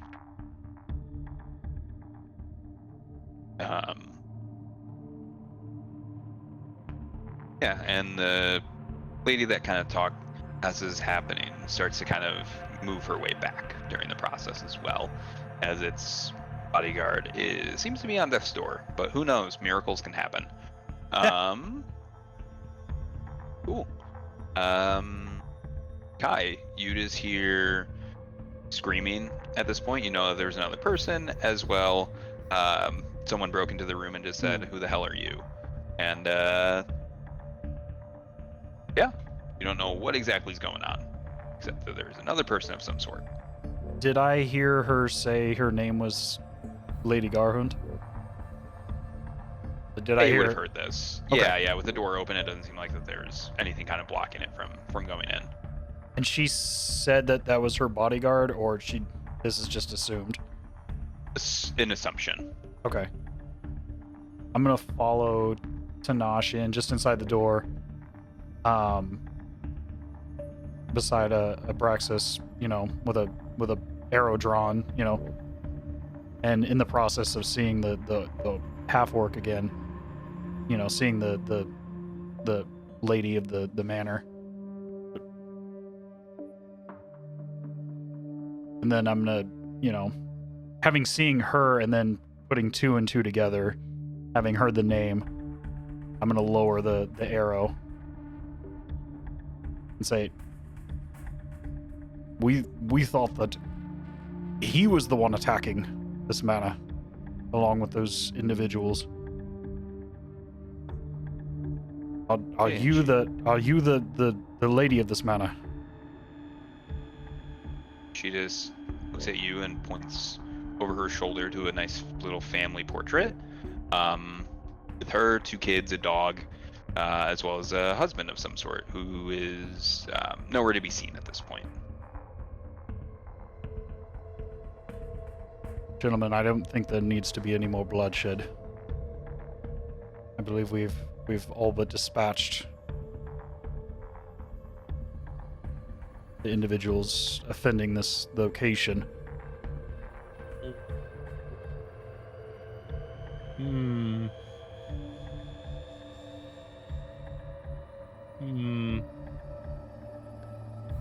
gonna kill this bodyguard. I'm killing this motherfucker right now. It's about to go down. I fully support that. Do I still have enough action to ask the half orc a question, or have I kind of used up my? You unfortunately kind of used it up at this point. And your bow is down. Gotcha.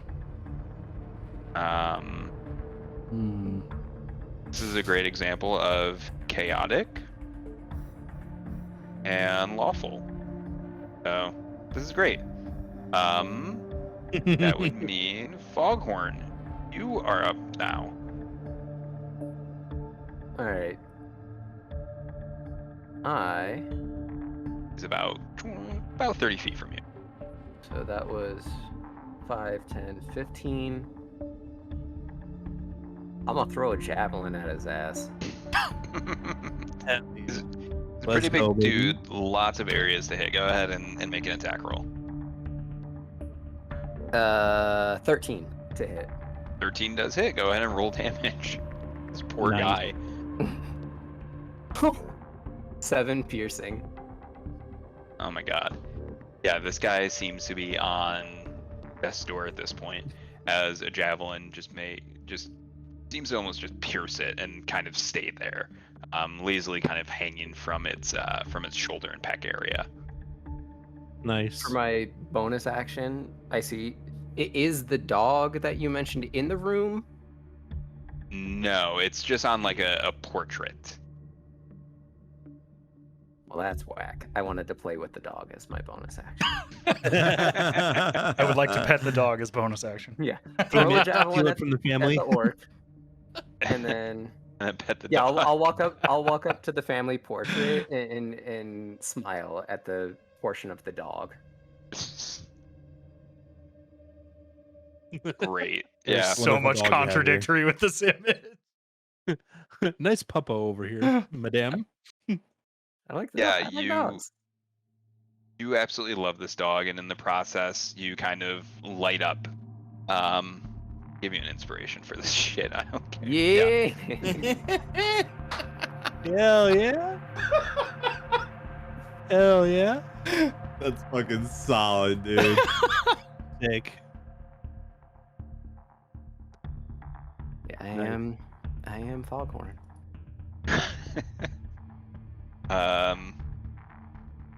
Great. Yeah, this guy seems to, at this point, seemed kind of happy that someone was trying to reason, but seems to want to be fighting till the bitter end at this point, as it seems like that's gonna be what's gonna happen here. So it's gonna attempt to make some shots at Abraxos. Cool. One of them is the natural 20. Oh shit. Oh, The other ones miss. Don't worry about Ouch. those ones. So 2d plus 5.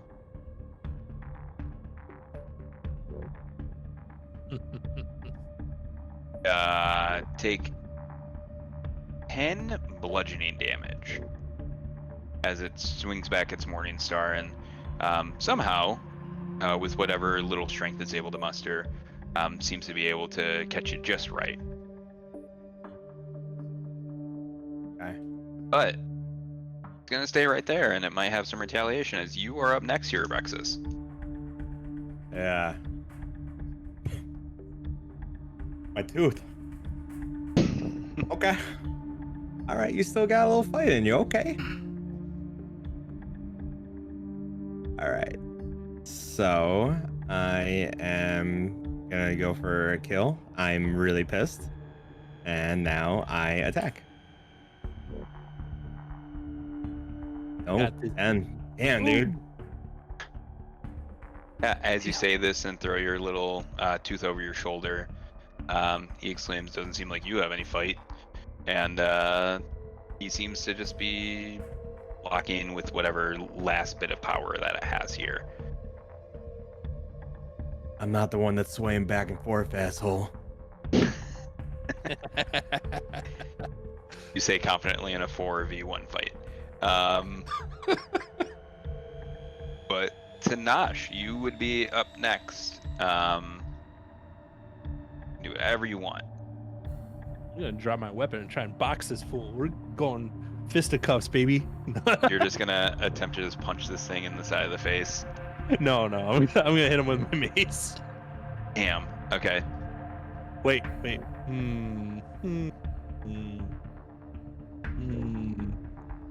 Yeah.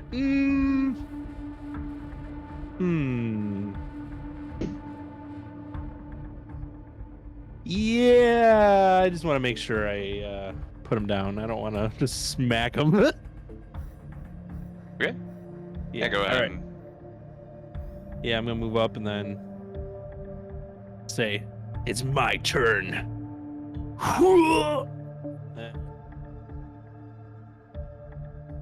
What do I got? 22. There it is. Yeah, that hits. How long is your 7 roll? damage. 2? Yeah. So, yeah, you go ahead, you swing back, and you go to just hit it right in its jaw.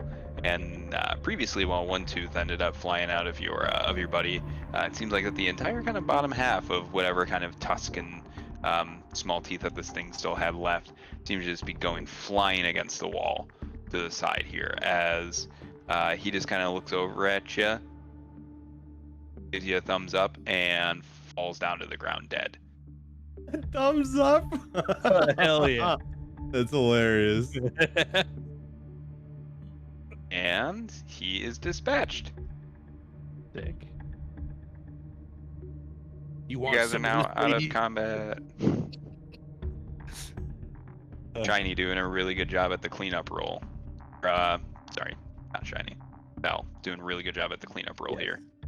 Thank you. Okay. Yeah, let's I guess we talked to this lady now, right? I mean,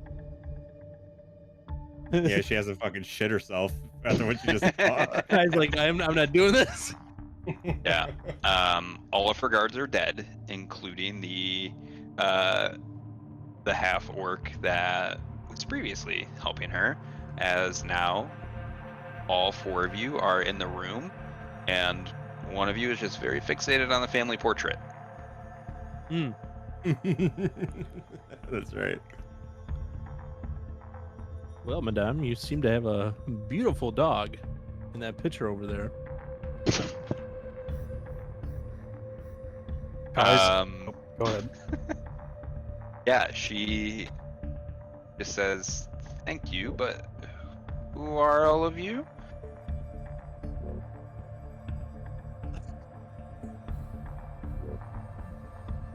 We're the band of curiously odd travelers.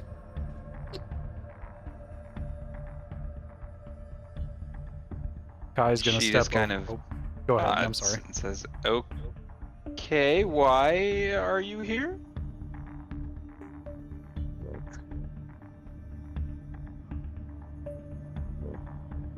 Having realized that we possibly have killed a bunch of innocent people now,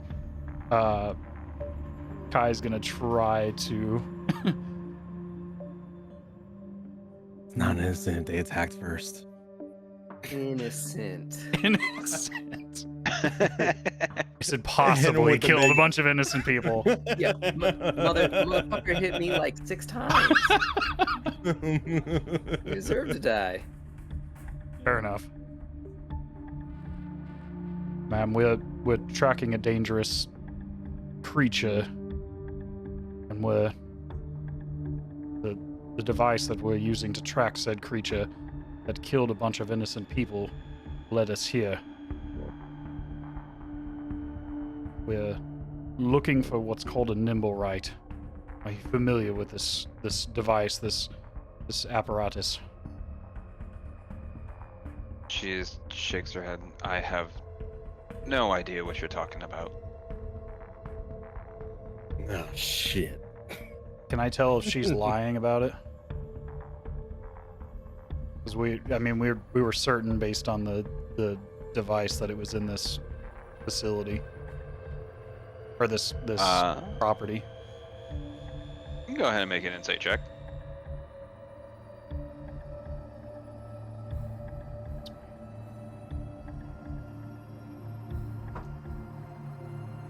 Uh, 12.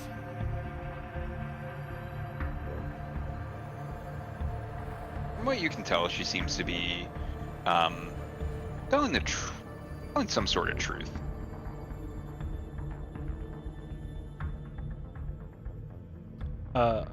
Foghorn, do you still have the device?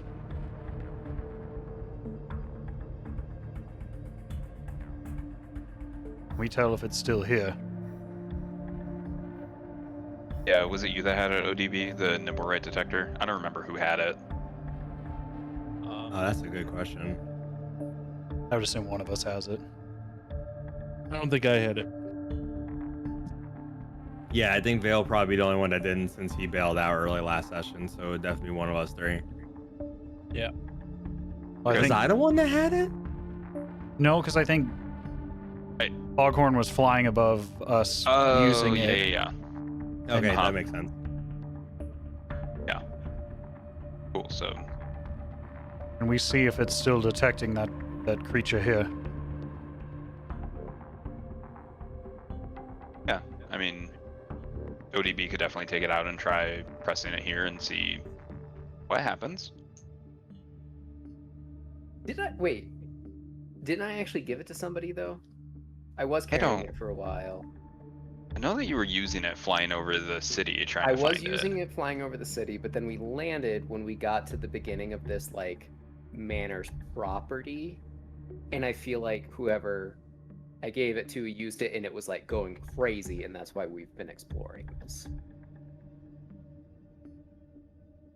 Who wants to have it? I guess it really doesn't matter. Yeah, I was just gonna say, regardless, like somebody Okay. else Somebody pull has it it. out and use it. Like, I'll Okay. Oh, it was in my shield this whole time. Yeah, Sorry, there guys, you it was go. right here.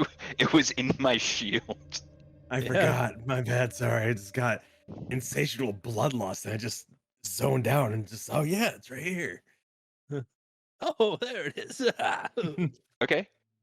Yeah, you can go ahead and give it a squeeze here. Oh, and there's a piece of my tooth still on it. Hold on. I'm sorry. Hold on. All right. So I give it a squeeze. Okay. The little umbrella portion pops out as it usually does. It starts to spin, but at a much slower rate than previous.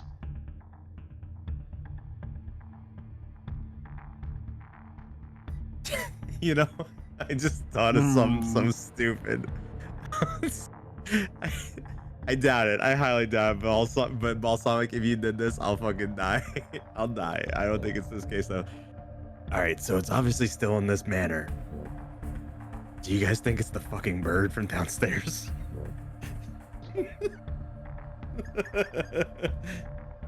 it was quite rude. Well, no. It couldn't have been the bird because I can communicate with it. Oh, that's true. Okay, thank God. I was gonna say we. True. True. I wish. Oh my That god. That would have been such a fucking curveball. Like, holy shit. That would have been the fucking great. best. After we That would've been murdered some half a fucking dozen M. Night people Shyamalan. upstairs for no reason. Some M. Night Shyamalan shit. Like good old days. Here and like wipe out a bunch of innocent guards. And it's just a bird. It's like, Oh, I forgot that you have a little voice changer. I was like, how does he do that? Okay, cool.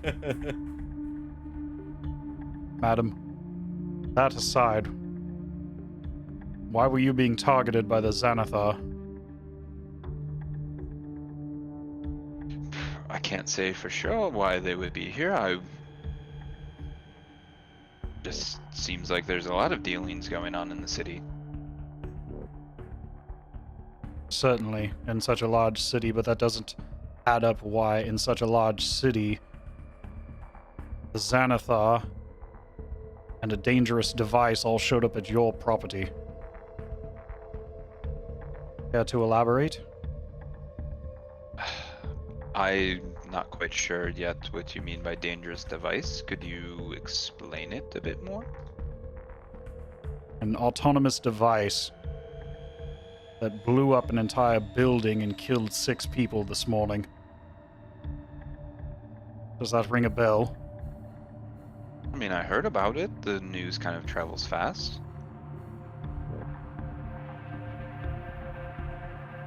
It seems rather odd that a rather prominent criminal organization and a potentially dangerous criminal wielding fireballs all show up at your property in a single evening. She kind of nods. Quite the coincidence.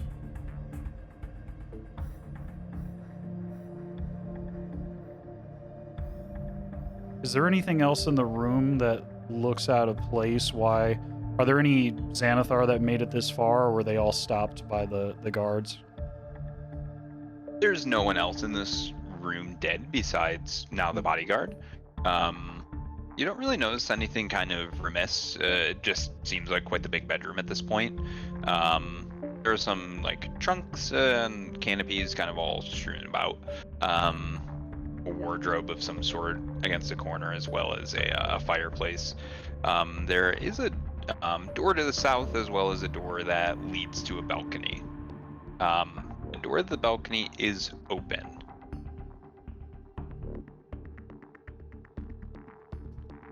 Abraxos, as you move around the room, does the device change in speed in any way?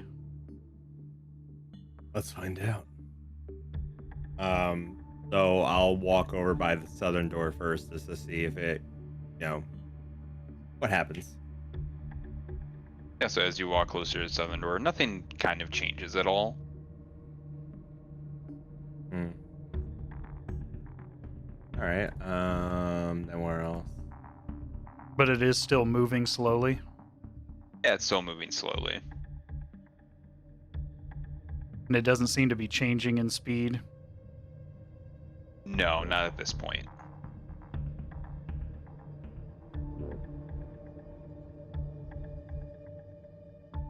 I don't know. We might have to check another floor. If it's low here, I don't know. Obviously, it's not here. I mean, it's here, but not here. Okay. Madam, another question. Do you know an individual named Jarlaxle? Never heard of the name. I don't know. Man, woman, any information you can give? We're not sure, but this person is of great interest as well.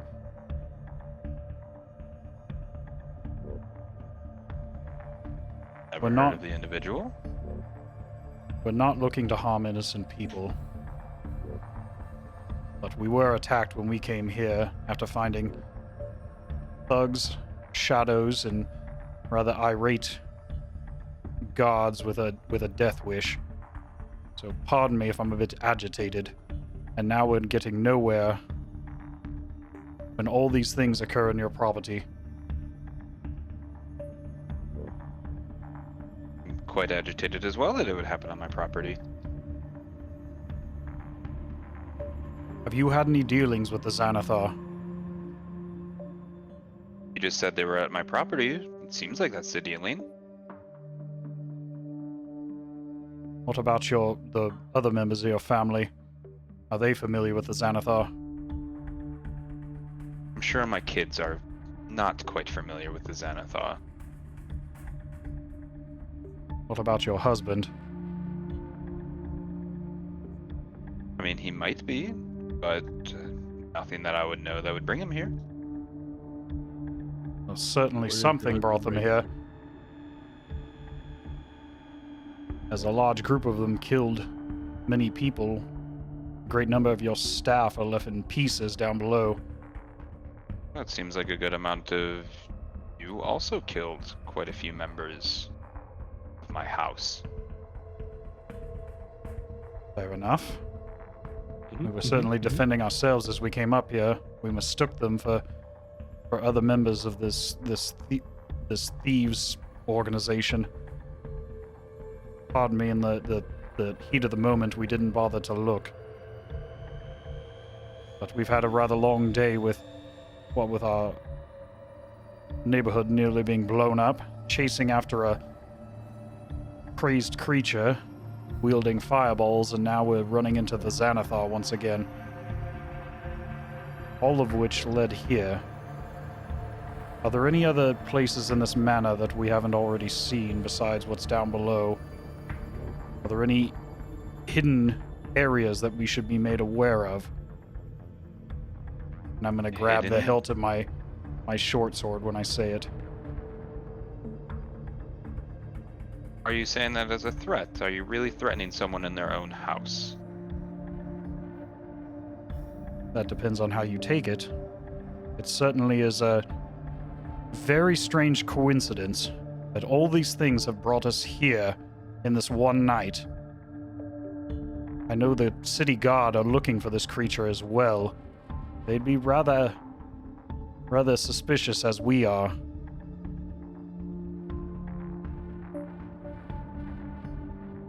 Seems rather suspicious that you'd be assaulting a noblewoman inside of her own house. I don't think that the city guard would take kindly to that.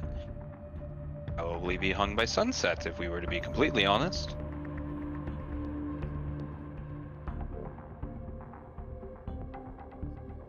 Abraxos, have you sensed anything else with that device? Hold on one sec, Stopper.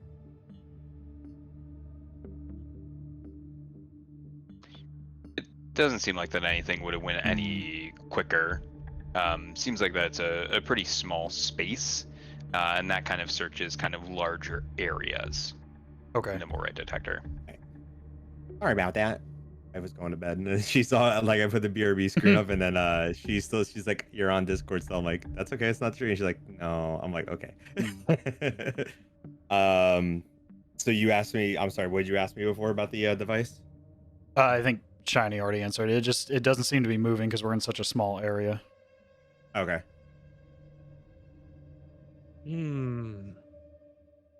Adam, we're not looking to kill you. We're just looking to find this creature before it kills anyone else. If you know anything, I would suggest you say it now before we leave.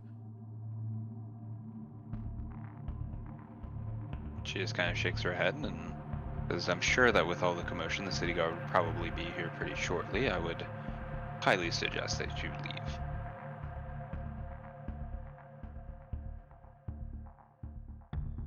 Well, gentlemen, I walk over to the family portrait again and point at what would be, I assume, her husband.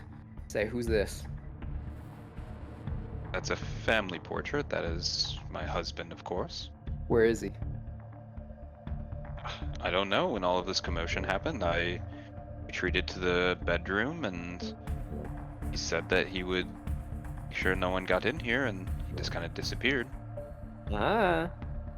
Yeah, he didn't do a damn good job. Let's go find him. And say, well, if he was here and the shit was going crazy, and he's not here right now and it's calmed down, he might be someone interesting to talk to or kill.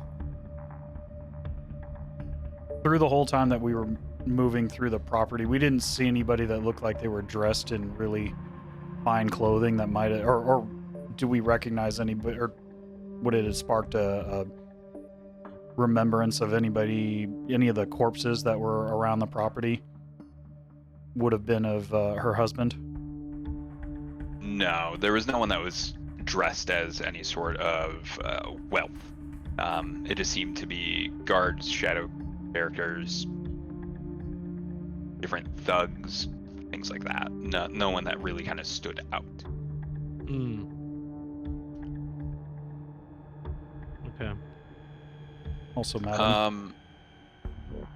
Foghorn, what's your passive perception? 13. Okay.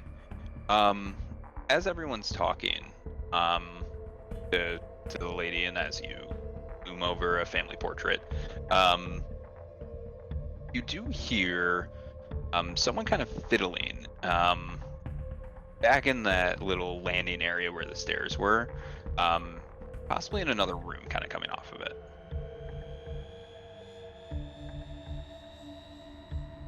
Hey. I'm gonna let... I'm debating if I want to take potentially Abraxos with me to kill something, or Kai with me to reason with something. But let's see, is the positioning accurate in the room right now? Like kind of where we all are? Yeah, that's kind of where the battle would have ended. Yeah. Alright, I'm gonna say it looks like Abraxos is nice and close to me. So I'm just gonna whisper to him, I hear something going on kind of out by the staircase. Alright, let's go check it out. So as Kai continues to talk to the... what would her title be? Whatever of the house. Lady. Lady of the house. Yeah, lady of the house. Oink. I would like to try, not necessarily like stealthily, but just kind of back out the room. Walk out. Yeah. Like, I Okay. haven't really added too much to this conversation other than asking about the husband, and she gave me an answer I wasn't really happy with, so I'm gonna kind of start seeing my way out the room. Okay. Yeah, she doesn't really kind of take any notice of you leaving.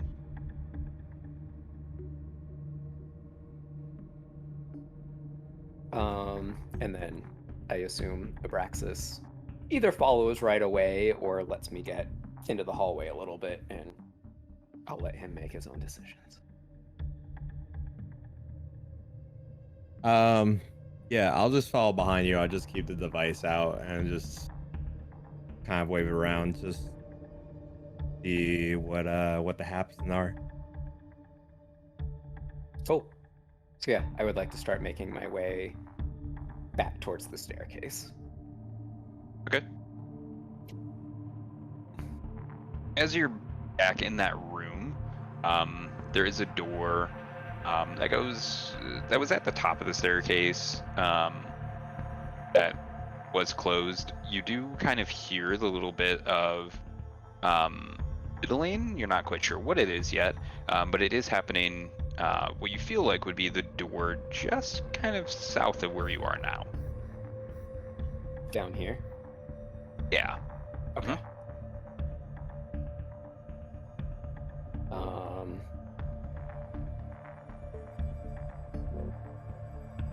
I would like... Abraxos either can hear it for himself or be like, hey, this is what I was talking about. Here's some noise going on. It seems to be behind this door. You want to Hulk smash it? Or should we try and open it? Yeah, let's check if it's open first. Yeah, let's check I'm down for that. Let's check to see if it's open first before we do anything crazy. Okay. For once, I'm actually like, hold on. Yeah. So yeah, I'm down. Let's check to see if it's open first. Okay. It does seem to be locked. Let me see. I don't think I have a lockpick. Yeah, I definitely don't either. Yeah, do either of you have thieves' tools? I'm not sure if any of you have thieves' tools. I don't think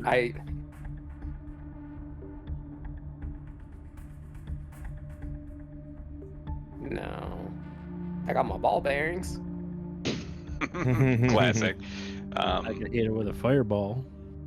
No, I God. don't have it. Blow the house up. Just fucking destroy the door. So as all this is happening, Tenach and Kai, you are both still in the room here with the Lady Garhound. She does seem to divulge a little bit of information. Her name is Yala. Seems to be, from everything that you can gather, just a lady of the manor. It was Yala. Yes.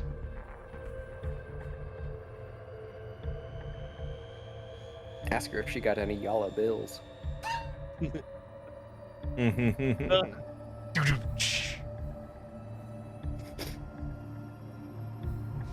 It's a good thing I already have inspiration. You might have to re-roll that one. Yeah, I can take that away. One other thing that seems rather out of place,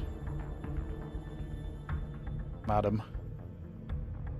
Why are you employing shadows, undead, as sentinels of your property? Seems a bit macabre to use such creatures patrol the grounds. Were you taken back when you saw these creatures when you decided to break into my property?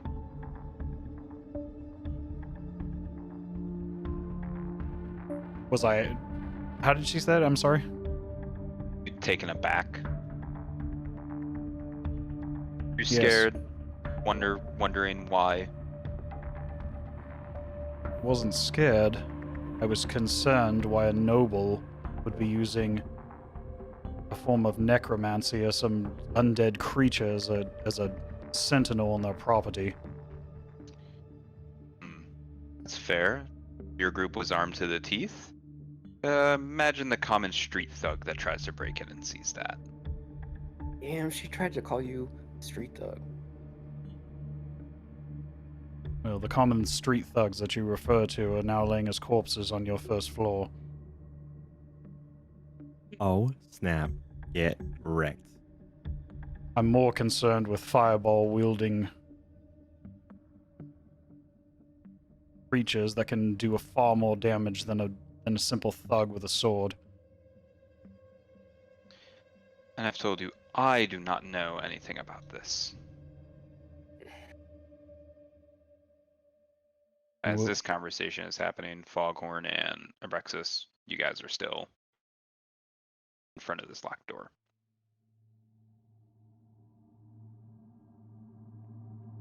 Alright, it's locked. So what do you want to do? Do you want to break it down? Or what do we want to try? I mean, I feel like if we try and break it down, well, first of all, I expect you'll be successful, but the noise that it makes, I assume, is gonna alarm either who's in the room, but also the rest of our party plus the lady. Kind of, I mean, I'm definitely down. I'm just trying to think of, like, is there any reason for us to go back and question her more? You know, just be like, hey, is there somebody in this room? We hear some noise, or do we just take matters into our own hands? Like, that's what I'm trying to weigh. Yeah. Yeah, I don't know. That's a good point. Because realistically, she pretty much wants us out of the house. Yeah, like, I mean, Current- my gut is telling me, like, if we go back in and question her about it, she's just gonna play dumb, or, you know, just like ask us to leave. Like, I don't think she's gonna be like, oh yeah, that's whatever. Like, I don't think she's gonna be helpful at this moment. So Yeah. I'm and she's leaning more definitely towards, let's just fucking get in there, and whatever happens, and we'll deal with it then. Yeah, I mean, realistically, I'm just trying to think, like, yeah, I mean, she's a lady of the house. I understand she has all the bodyguards and stuff like that, but, like, she was standing there next to the guy, like with her little rapier out, and I don't think she's like playing as is, because if she was super innocent, I feel like she would have been like talked like hi. I feel like she would have been hiding. So I feel like she is definitely playing dumb, and I am over the situation. I don't want to go back and talk to her. I say fuck it, and let's just fucking get in there. Cool, I'm down. Let's do it. At this point, if the guards are coming, the guards are coming. So Exactly. Like, it is what it is. It's not like we're gonna probably get out of here to avoid the guards. So let's make it a party of actually, it. before we do that, I'm gonna change Holding. into my chainmail, Aye, okay, smart. I like. just so I can get a little more. A little more beef. Yeah, just because I feel like even if back there,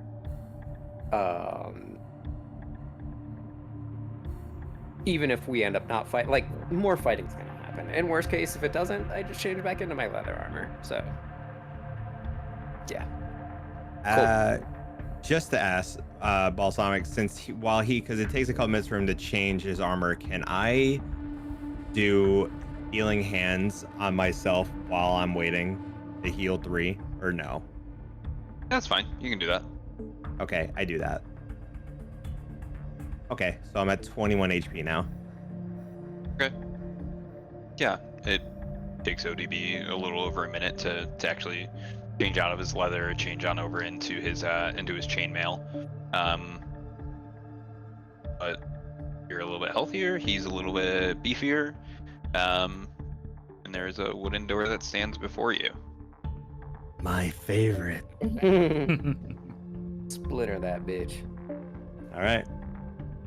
Let's see what we can do. So I'll wind up my mace and try to smash the door down. Yeah, I mean, go ahead and make an attack roll.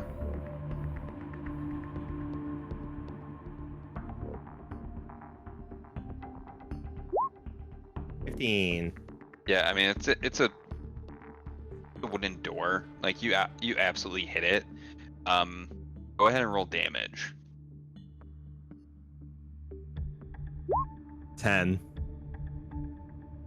Yeah, so you go ahead and you take a couple of swings at this door as it slowly starts to splinter.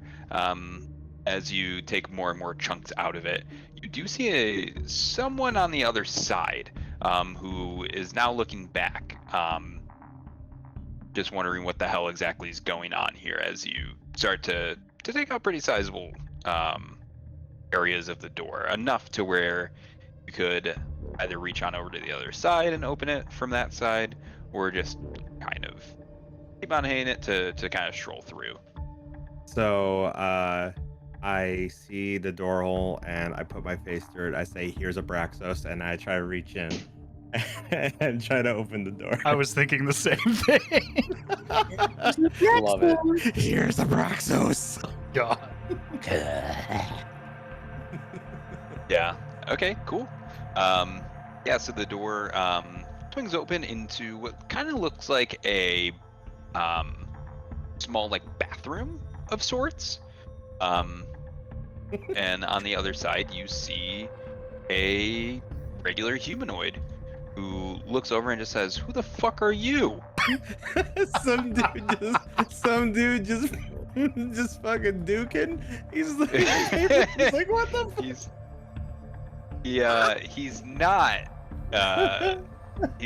He's not taking any sort of restroom breaks in this.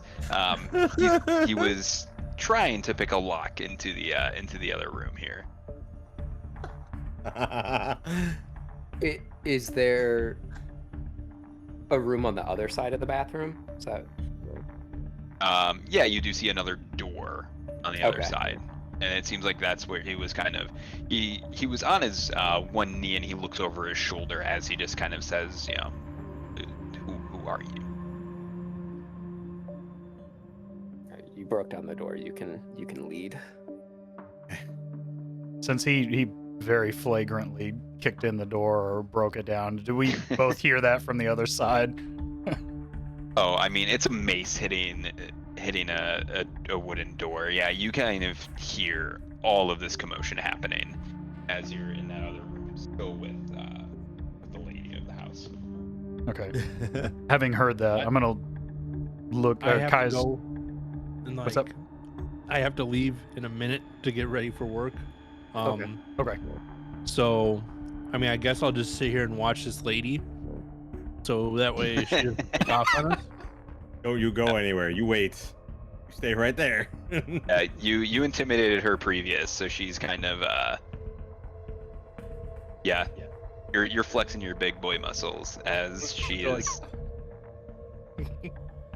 There it is. You stay right here. So I'll just make sure she doesn't run away or go anywhere.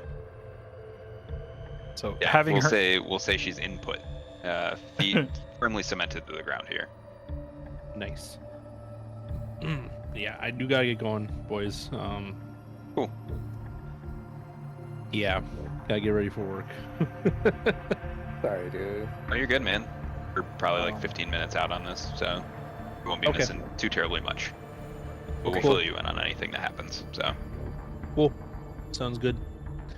Yeah, good sesh, boys. It was good to be back. Good to see you guys.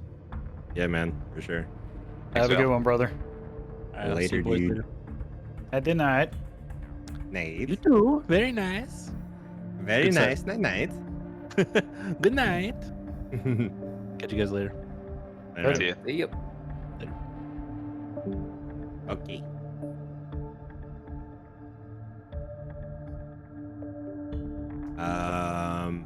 All right. So, do you want me to resolve what I'm doing in the room now, or do you want to resolve what's going on in the room with Kai and the lady? You can resolve what you're kind of seeing over on your side.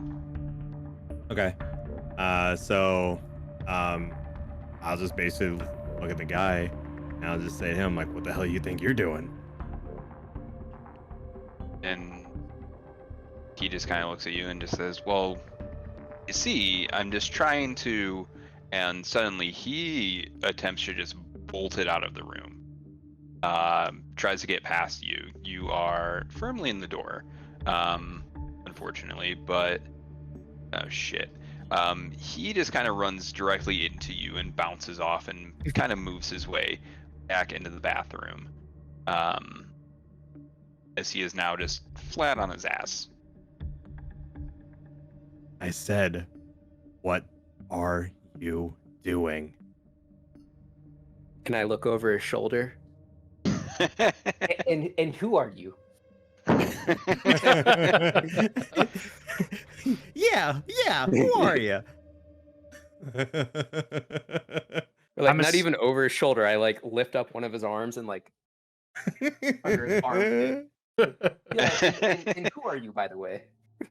I'm assuming, having heard that crash, while Tenach is watching the lady of the manor, Kai is going to immediately dart, having heard that, not knowing what caused it, towards the door, while Abraxos and Foghorn are giving the initial interrogation of this guy. So he's just gonna Okay. bolt towards the door as just a gut-wrenching reaction. Sure. Yeah. She is obviously very intimidated, the Druid, and you all still see this guy who is outside, kind of making his way outside the bathroom. He just looks at you and just says, Urstel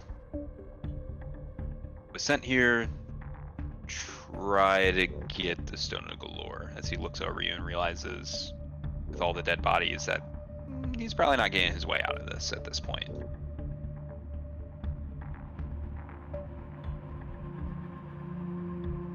Well, it seems The we did. stone. Oh, go ahead. No, I just was like, the stone, huh?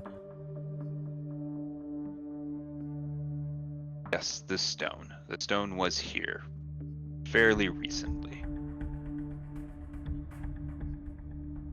as I come darting out of this door, seeing this. Does he have any markings of this Xanathar or Xanthrum? Oddly enough, no, he is not. He seems to kind of be doesn't have any like direct markings that would affiliate him with any sort of group that you would know of. It seems there's another rat hiding in the corners. Who are you? I'm Urstal.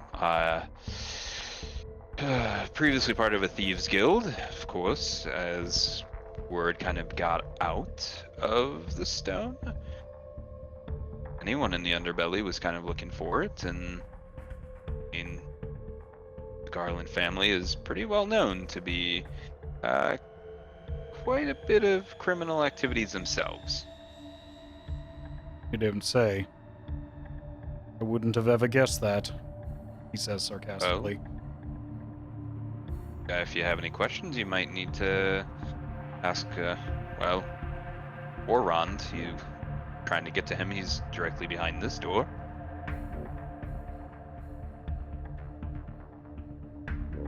Is that the husband, the head of this house? Quite, yes, to my knowledge, absolutely. And who do you work for? Hmm. And I suggest you be truthful. Of course, I work for myself. You just said you worked for a thieves guild. Yes, I am the head of my own thieves guild. I work for myself. Interesting. What do you know of this Stone of Galore? It seems to be such a hot topic these days. In fact, so much so that people are killing in quantity for it. My understanding, it was last here, and I wanted to go and get it myself.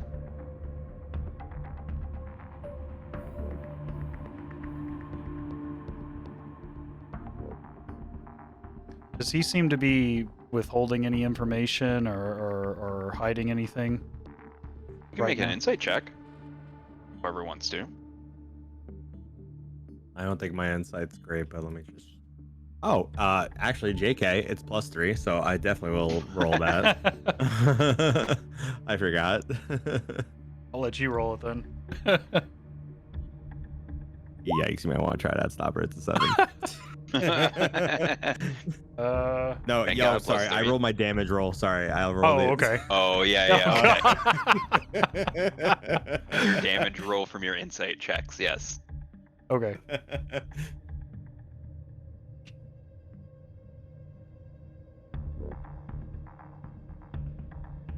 Were you gonna roll an insight check? Oh, yeah, Maybe yeah. you or you. Sorry. You're all hearing this, so you all can kind of make your own assertions.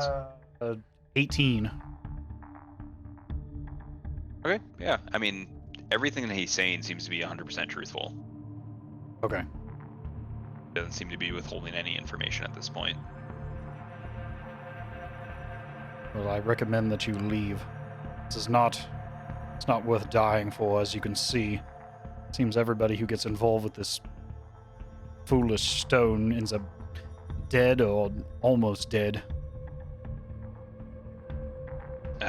He gets up, brushes himself off, says, of course, and says, someone might need this, and he holds out a bunch of different, like, lockpicks and several different things. Said, you might need this if you want to get on over to him, although it seems like you have other means of taking down doors. And he just holds out thieves' tools to kind of whoever wants to go ahead and take them. I'll take him.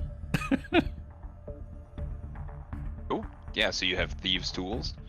And he just kind of makes his way out, screams to the, other room, Ayla, and makes his way back downstairs and kind of hurries out. Jesus Christ.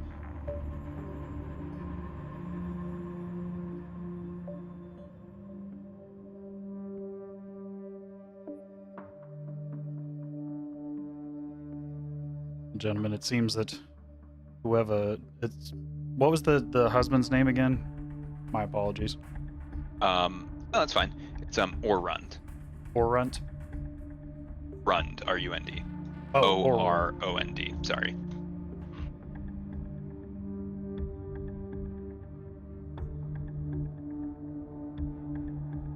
We should find this Orunt and ask him what he knows. It seems he was swift to hide and to leave his spouse to fend for herself, so it doesn't sound like he's going to come willingly either way. Yeah. He may be the one hiding this creature that we're after.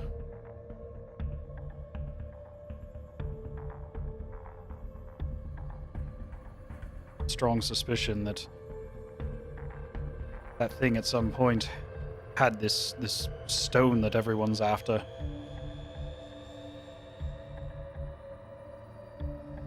And he may have it now, and in which case it seems rather dangerous and does not need to be in possession of somebody who does business with thieves. Apologies, I have a history with nobles. By history, I mean I don't trust them. Yeah, that makes two of us. And I'm gonna try to take the thieves' tools that were given to me before perhaps I can quietly get us access to this other room. If not, Abraxos, are you prepared to make us another entrance? Ready, willing, and able.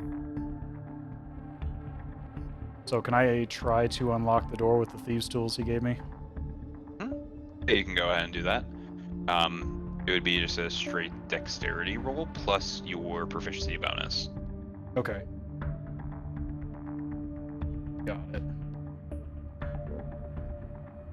Well, I don't think I'm proficient in thieves' tools. I'm proficient No, in you would not be. smith's tools, but not thieves' tools. So it'd just be a dex Okay. bonus? Yeah, just a dex bonus then. Okay. Oh, 8. You kind of fiddle with it, and it's obviously you're not the best at it, and you just seem to kind of be breaking different things, just kind of one at a time.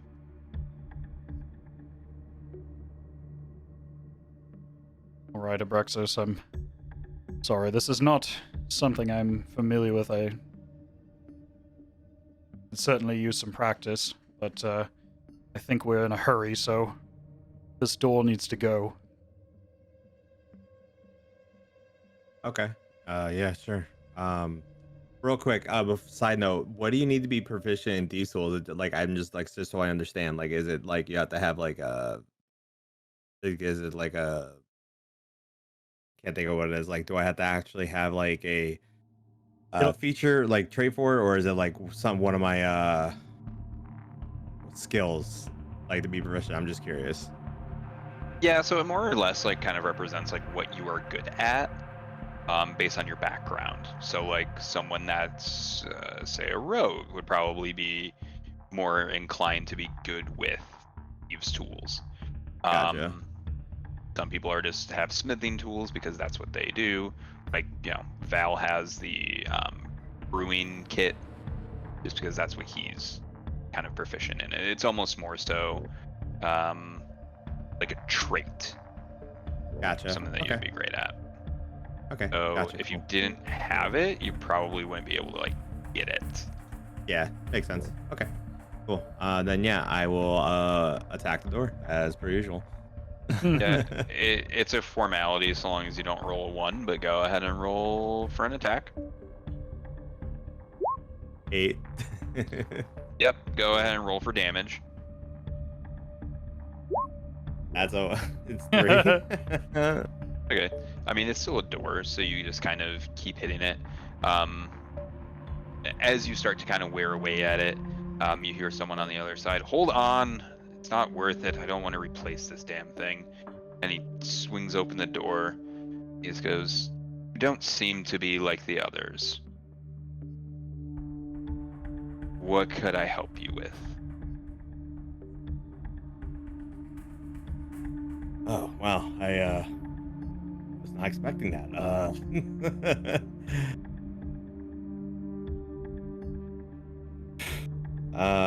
First off, what was the guy? What does the guy look like? It's not the dude that's in the portrait, right? Does it look like him? Yeah, it actually looks like him. Oh, well, there you Seems go. to be the husband of everything. As he kind of makes his way out, and he says, "I know a lot has happened. Is my wife and children safe?" Your wife is unharmed. Your We haven't employee, seen your children. The children are in the bedroom. Does it seem like anything's amiss in the master bedroom? other than the corpses of your employees, no. He just kind of raises an eyebrow and he says, "Well, you can always find work these days." Sorry if I find it a bit unappealing that you find lives so easy to come and go. But what were thieves of the Xantherum coming here so quickly to do? Why did you have... Also, are you familiar with a more mechanical creature? We know it was here at one point, so don't lie. Yes, the nimble right. Not worth it at this point. Everyone almost got killed. Is that The creature... growing theory is that I know something about the stone. Which, I'll be honest, I do. The stone is an ancient, to my understanding, an ancient artifact of some sort that shows you hidden vaults within Waterdeep that contains, to my knowledge, 500,000 gold. We have, by we I mean my house, have been more or less bankrolling a lot of the kind of black market networks. Without saying too much, we were trying to get our hands on the Stone of Galore in some sort of way, no matter whether it be through kidnap, killing, whatever we needed to do. My wife was quite frustrated with the Xanathar's inability to secure the artifact, and so she decided to take matters into our own hands. That creature that you speak of, the mechanical one, that was a nimblewright that she ended up getting and sent it on to kill, well, Rainier's father's, I guess, servant. He was delivering it to a few people, the actual stone itself, and when we caught wind of it, we decided to go ahead and do what we could to go ahead and get it. Your little plaything killed 6 innocent people. It's the price of doing business these days. If my little plaything, as you say, didn't, someone else would have. I'm gonna grip the hilt of my short sword and just gently kind of pop it out of its sheath, showing a bit of deep-seated anger. I would not advise if you do anything else that has already been done tonight. Killing someone in their own home wouldn't really look too great. No matter whether you believe that you have friends in high places, I can assure you that we have friends in higher places. High places are not. I don't tolerate nobles and their backstabbing natures. I would recommend that you end your ties with the Xanathar and any other criminal organizations and find another source of income moving forward. And pray that we never cross paths again. But before we leave, what's the current status of this stone? It needs to go back someplace where it's not going to fall in the hands and cause any more of this chaos in the city. As long as we're here. I don't want to have fireballs going off in my backyard. He lets out a sigh and proceeds to turn to the other two. Just says, I will talk to you two now. We ended up sending the Nimble right off on its way to go ahead and stow away the stone. It was going to be picked up by someone later on, and we were going to get a payment for it. To my understanding, that's still the arrangement. Get a little bit of gold for doing the dirty work, and our hands are kind of washed of it. Payment from whom? He pays no attention to you. He says, the person that was going to give us it, his name is Charlaxle. He seems to have quite an interest in this, as anyone else would. 500,000 gold is quite a bit to give someone. And if all that you need to do is have this stone to go ahead and find the vaults, well, of course, anyone would do it. But if we didn't have to worry about it all that much, then we were going to have someone else do the work to go ahead and find it. When all this was happening, my wife decided to send the Nimble right off on his way. He's able to get around the city quite a bit quicker than what we could ever hope to.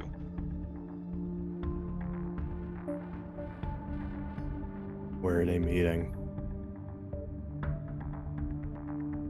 And we just kind of marked a place on a map. It's where Charlaxle told us to go. To be honest, I don't have the map. I'm not 100% sure where the meeting was supposed to take place, honestly. Can I tell if he's lying about where he knows where the meeting place is? You can make an insight check.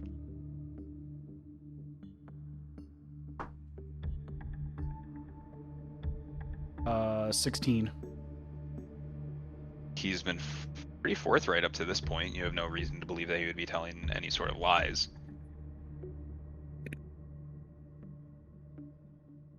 I'm just gonna look at Kai and Foghorn. I'm just like, if he doesn't have the map, I don't even know where we even start. But we still have the tracking device. Can you at least tell us which way that the Nimble Right went? What direction? Oh, I was stuck in here. I would have no idea, to be honest. If you didn't cross paths with it, I'm assuming that my wife would have went ahead and sent it out the balcony. Would have been the easiest way for it to get from rooftop to rooftop, as that seems to be the quickest way for it to traverse the city, by my understandings. Of course, she. Okay.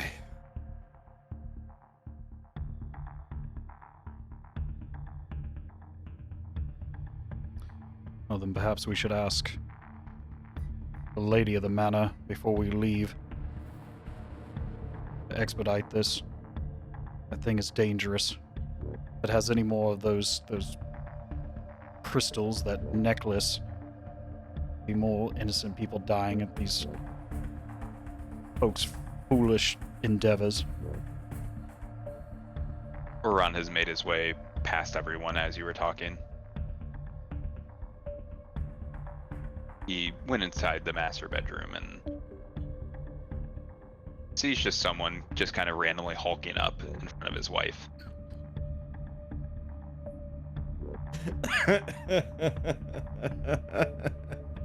Oh shit, that's funny.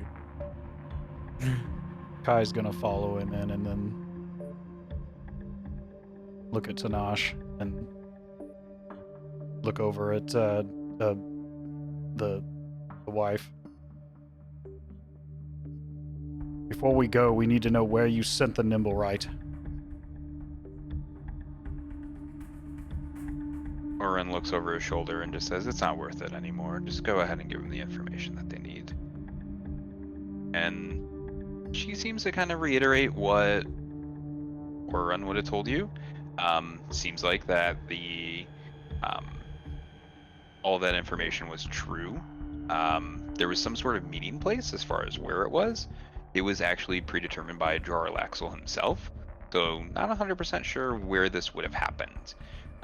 But she tells you that when all of this was going down, the possibility of wealth seemed to kind of come over her, and she sent the Nimblewright out past onto the balcony to go actually to the meeting place so that they could get some sort of payment for their services of retrieving the stone.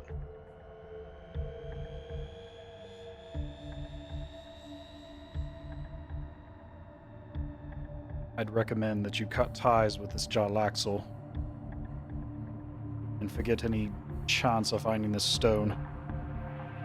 It belongs in a safe under the city's We already watch. found the stone. We're giving it to Jarlaxle. We're gonna get payment, and we are done with the stone. It seems like your business with us, it doesn't seem to need to go any further. I'm gonna give him the same cold shoulder and look at the Tenach and Foghorn and Abraxos. Let's be on our way. Let's be on our way. Sorry. Breaking accent. Be on our way. Immersion destroyed. Critical fail. I like it. I don't see these posh nobles getting any more loose with their tongues. They have nothing left to give except their condescending attitude. I'm gonna step out of the room and kind of pull Tenach along with me. I like it. You just grab him by his collar and just kind of lead him out. And he just, as guys pull him, he's just going like this on the way out. He's just being pulled like this. And as I'm leaving, I'm gonna pull a single copper coin out of my pocket. Consider this the only payment that you're going to get, and I'm just gonna flip it back and let it drop on the floor as I leave. Okay, wow. Shit. Oh, damn. Sorry, gentlemen, I have a strong disposition against nobles. All right, let's kill him.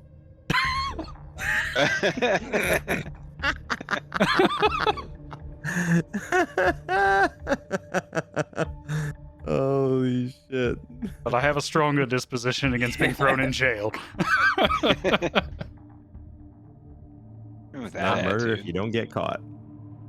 I'll let karma bite them in the ass.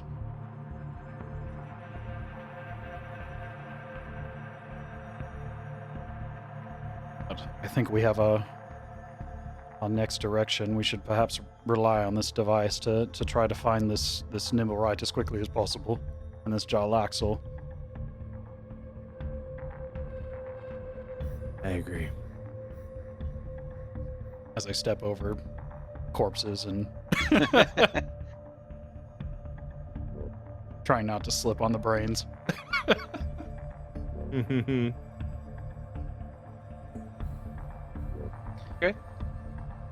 So you guys are just kind of making your way out of the manor? I think so. Unless Like you the same guys way that you came prior? well, I'm assuming we're gonna follow whatever direction the device kind of points us in. And then as we're leaving, I'm gonna can I hear, is there any sound of guards or commotion coming this way? You start to hear some louder footsteps at this point, kind of running down. Can I tell what direction that's coming from?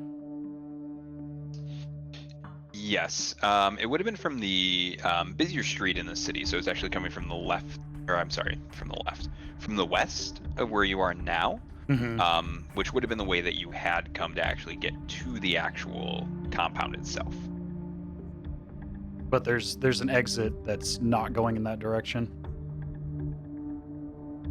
So as you were coming in from the actual like courtyard, did notice another building. From what you could tell, it was almost like a stable house of sorts. You would have seen that as you were coming in. That would be on kind of the south end, away from the actual main entrance of the courtyard itself.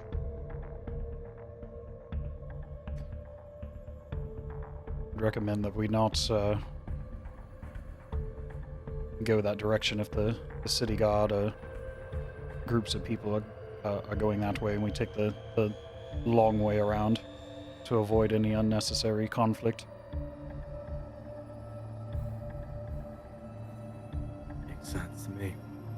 We wouldn't want to be implicated in whatever explanations these nobles are going to have to give to the city guard.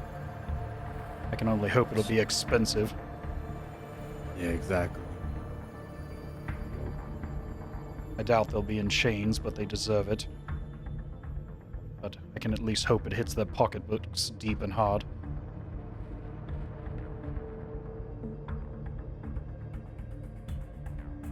Okay. As you guys make your way out to the stable, suddenly you hear Lady Garland kind of screaming from her balcony, just screaming for help at this point, quite convincingly in kind of a distressed manner, as the city guard get closer and closer to the actual house itself. She's still probably within arrow range. Man. Do you want to go back or just let her leave? Let her die? Assuming she's gonna die. Oh, my assumption is she's screaming to draw attention to herself. Let her scream until her lungs are sore. It's none of our business. Is it dark in this courtyard? Like complete darkness? Oh yeah. Okay. Yeah, it's well past midnight at this point. You guys got there pretty late, and during your actual stay, it just seemed to kind of get later and later throughout the day. So right now, if anyone's using dark vision, you can't see me at all. But Yeah, it's almost like the only sort of light that there is would be from like the random sconces kind of strewn throughout the actual courtyard, and whatever little moonlight that there is kind of piercing through like any sort of evening fog.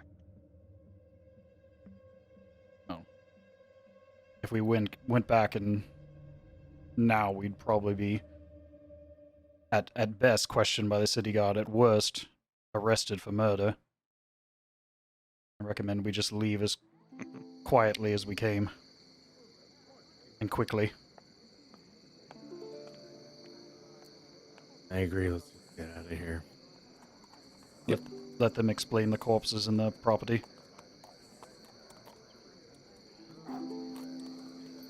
I'm just gonna kind of fall along the shadows as much as possible and head towards the exit opposite of the commotion. Okay. Yeah, so that would be kind of back at the stables here. As you would, I can move you guys real quick. Oh my god, I don't know what the hell that was. Yeah, so you guys kind of get into the little stable house. There is kind of bigger doors that lead out to the street itself, but there seems to be a few different horses, few different ones in stables, as well as one that seems to kind of be in a little bit better, kind of, it's just not a, I guess a naked horse, but it seems one that seems to have some sort of garment on it. And then there's just that door that actually leads out, again, into the actual street itself, away from where the city guard is.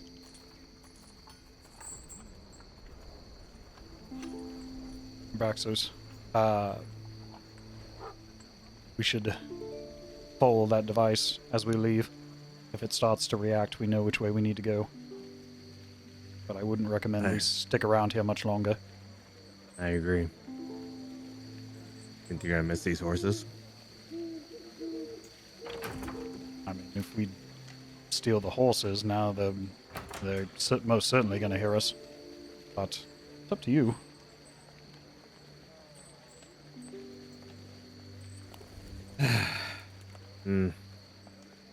Hold on.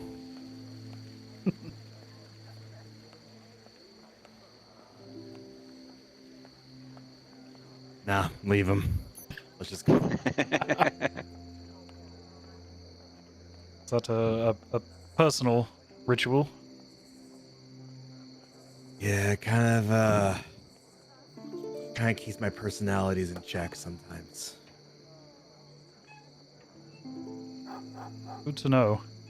But, yes, if we're not going to take the horses, I suggest we definitely be on our way. And I'm going to just head out the door for the stable house.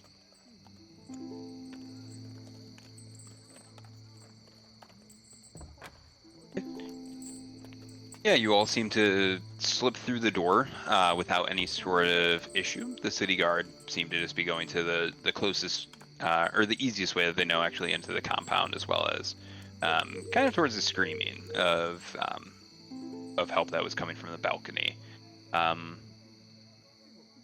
You make your way out into the street unseen from anyone else, outside of just kind of curious onlookers that are just kind of looking at whatever could have been happening at the compound, but no one seems to really kind of take note of you four at all.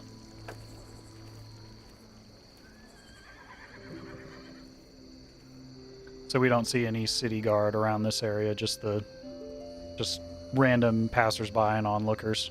Rubbernecking. Yeah, kind of random commoners. Yeah. Okay.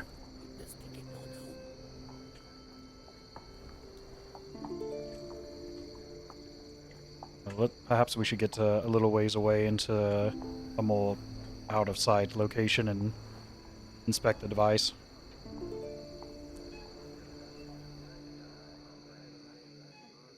Yeah, I agree. I'm good. Is that kind of a good stopping point for you guys? Yeah, I think that's a great place to stop. Yeah, I mean, I assume as long as we don't get caught on the way, we're gonna make our way somewhere to sleep and have a long rest. Especially since it's nighttime, I will say, by this point, the inn, Trollskull Manor, would be pretty much in decent repair, to where you could stay there from now on if you wanted to. Otherwise, you could go back to a few different inns in the city if you would prefer to just sleep at a place that's a little bit closer. Approximately what time is it? Like around midnight? Yeah, a little past midnight at this point in the city. So we can return to the manor, or we can go to the nearest pub and lay low for a while we discuss what we want to do next. Leave it up to you, gentlemen.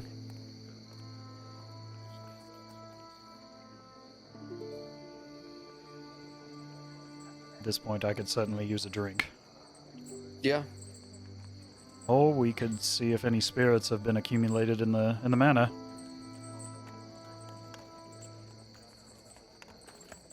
It's not. Yeah, I'm fine with checking the manor. It's not how I, intended to christen our new establishment, but beggars can't be choosers at times like this. For sure. It's still standing and hasn't been blown up by a fireball, at least as far as we know. I would assume it's pretty safe. Like, not many people know about it. Like, even though we've talked about it a little bit in the city, it's not like the guard is going to show up there immediately.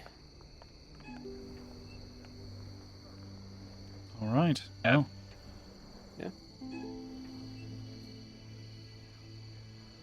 so I assume we're gonna head back to Trollskull Manor then.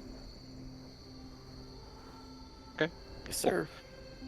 It takes you guys about a half hour to actually make your way there, but it seems to be in pretty good repair.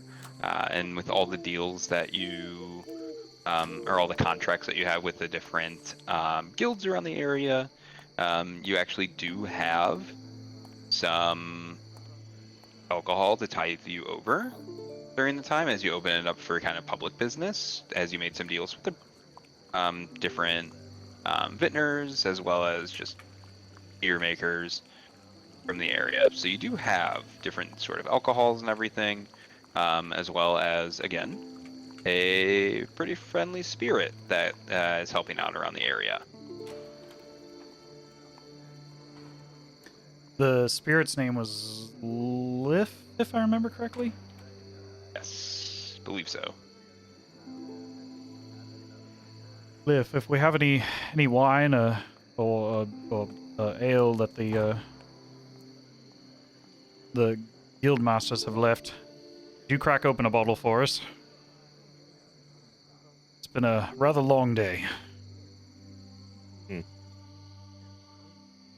Yeah, so since you said bottles, Lift does come back with an actual bottle of wine itself, and just kind of sets it down on the bar for everyone to kind of partake if you would choose.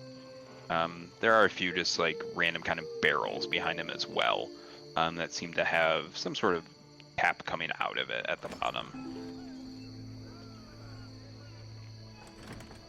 I'll grab a few glasses and pour out the wine in equal measure and slide it to everybody. Oh, that was certainly an interesting day. What do you make of it, gentlemen? Definitely a hell of a day for sure.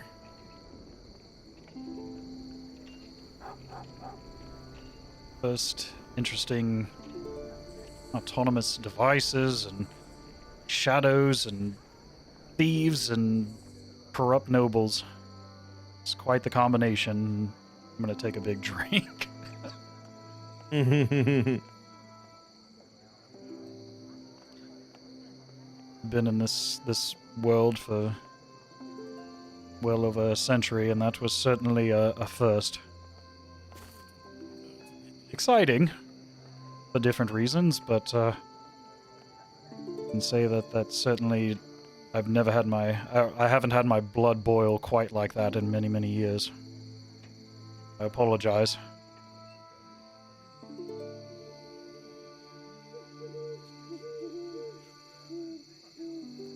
They tend to get rather heated around nobles, especially rather corrupt nobles.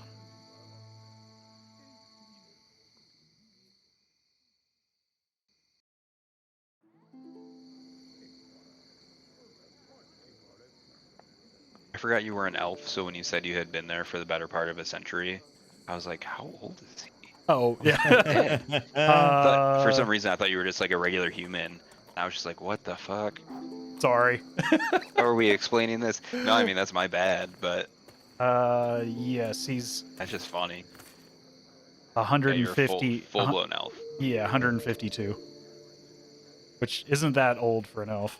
It's a little past No. coming of age. No, it makes more sense for an elf than a human. Yeah, equivalent. I think it's like early to mid 20s for a human, which is roughly what Kai looks like his age would reflect. If The you know glory you're, days. yeah, old enough to understand and be cognizant, but still young enough to make emotional decisions at times. Nice.